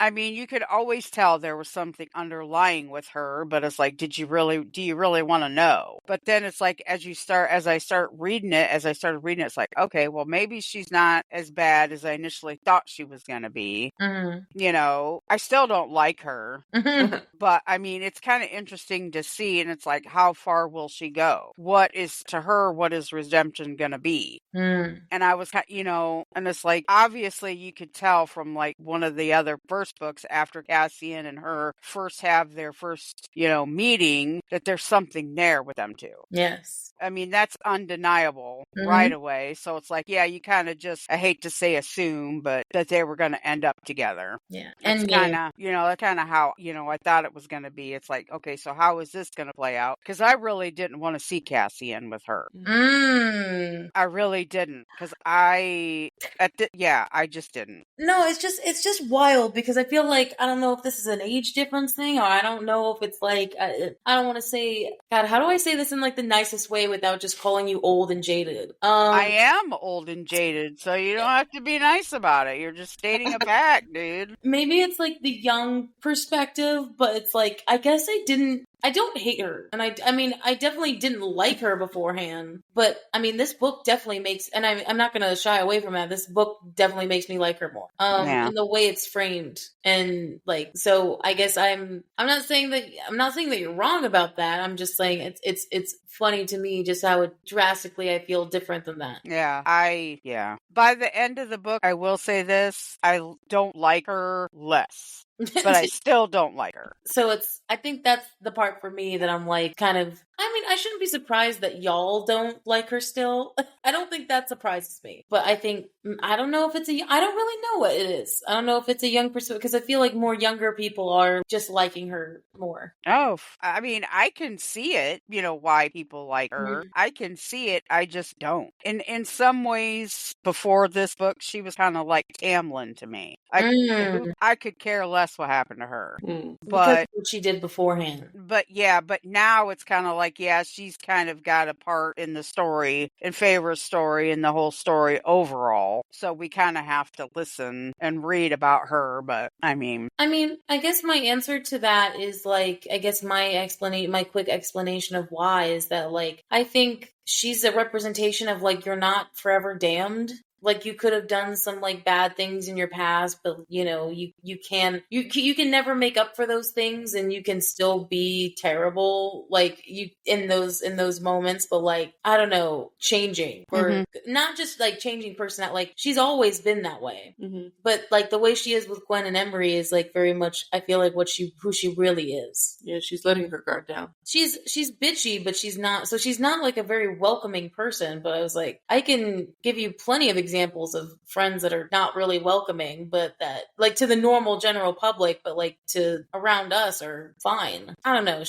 I think that there's also like I liked her bringing up the social commentary about how if she was a man, how that would have differed. How because she's confident and she's, talks back and is very, yes, she does have her actual bitchy moments where it's like, yes, you are a bitch, but like, where's the double standard there? Where's the line there of, if she was a man, would this be okay? Would she just be like the confident, strong dude versus it being a woman, and like her character being a woman and not like perceived that way? Very interesting. So I think that's why I think it doesn't matter to me, like, or that I like her. I like her now, even now. So just a differencing of opinion.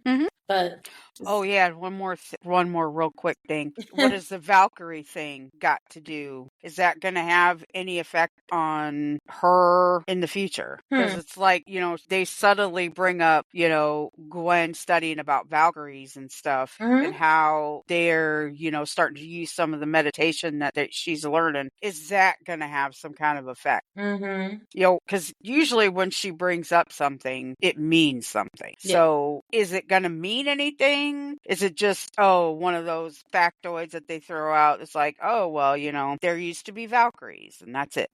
Well, I am very excited to see what you guys will think of the next section, obviously, because that's where more of the action takes place. And again, more romance, but it's like, we've gotten past the initial hurdles of like, okay, let's do this or not do this. And it's like, no, we're doing this. So I'm excited to see where that goes. So I'm excited to see how you go. So I'm giving you free reign now. You can go and have the rest. You have our permission to go through the rest of the book. And I'm excited to see you guys next time. I'm glad that I like this like part 1 finale thing. I think it was a good idea. Yeah. So it was nice talking to you guys about, stuff that, again, I was talking about this actually the other night. The other day, literally yesterday, with some friends of mine. I was like, I'm also glad that we're showing a good motherly dynamic of, and maybe it's because we're older and maybe younger kids can't, or younger as like high school, feel like they can't talk to their parents about these things, but I like the example we're setting, and I like that a lot. Yeah. So thank you guys so much for being on. We really appreciate it. So just some quick things, like please follow the Instagram, Facebook, TikTok. We're kind of shutting our Patreon down for a little while until we start getting some more Discord members, and so we got 11 members on Discord now. And so we'll see you guys all in the next episode, where we're talking to my dad about the first part of this book. He is so excited. Yeah. Good God, Mom. What? I'm sorry. Yeah, I'm gonna die. It's okay. It's fine. He has been hounding me about when's our episode, and it's like, I am still so surprised that this man likes these books and that he has traveled along with us this far and he likes them. It makes me so happy. So we will be getting the man perspective of this. So we'll see you guys all in the next episode. Hey, bye. Bye.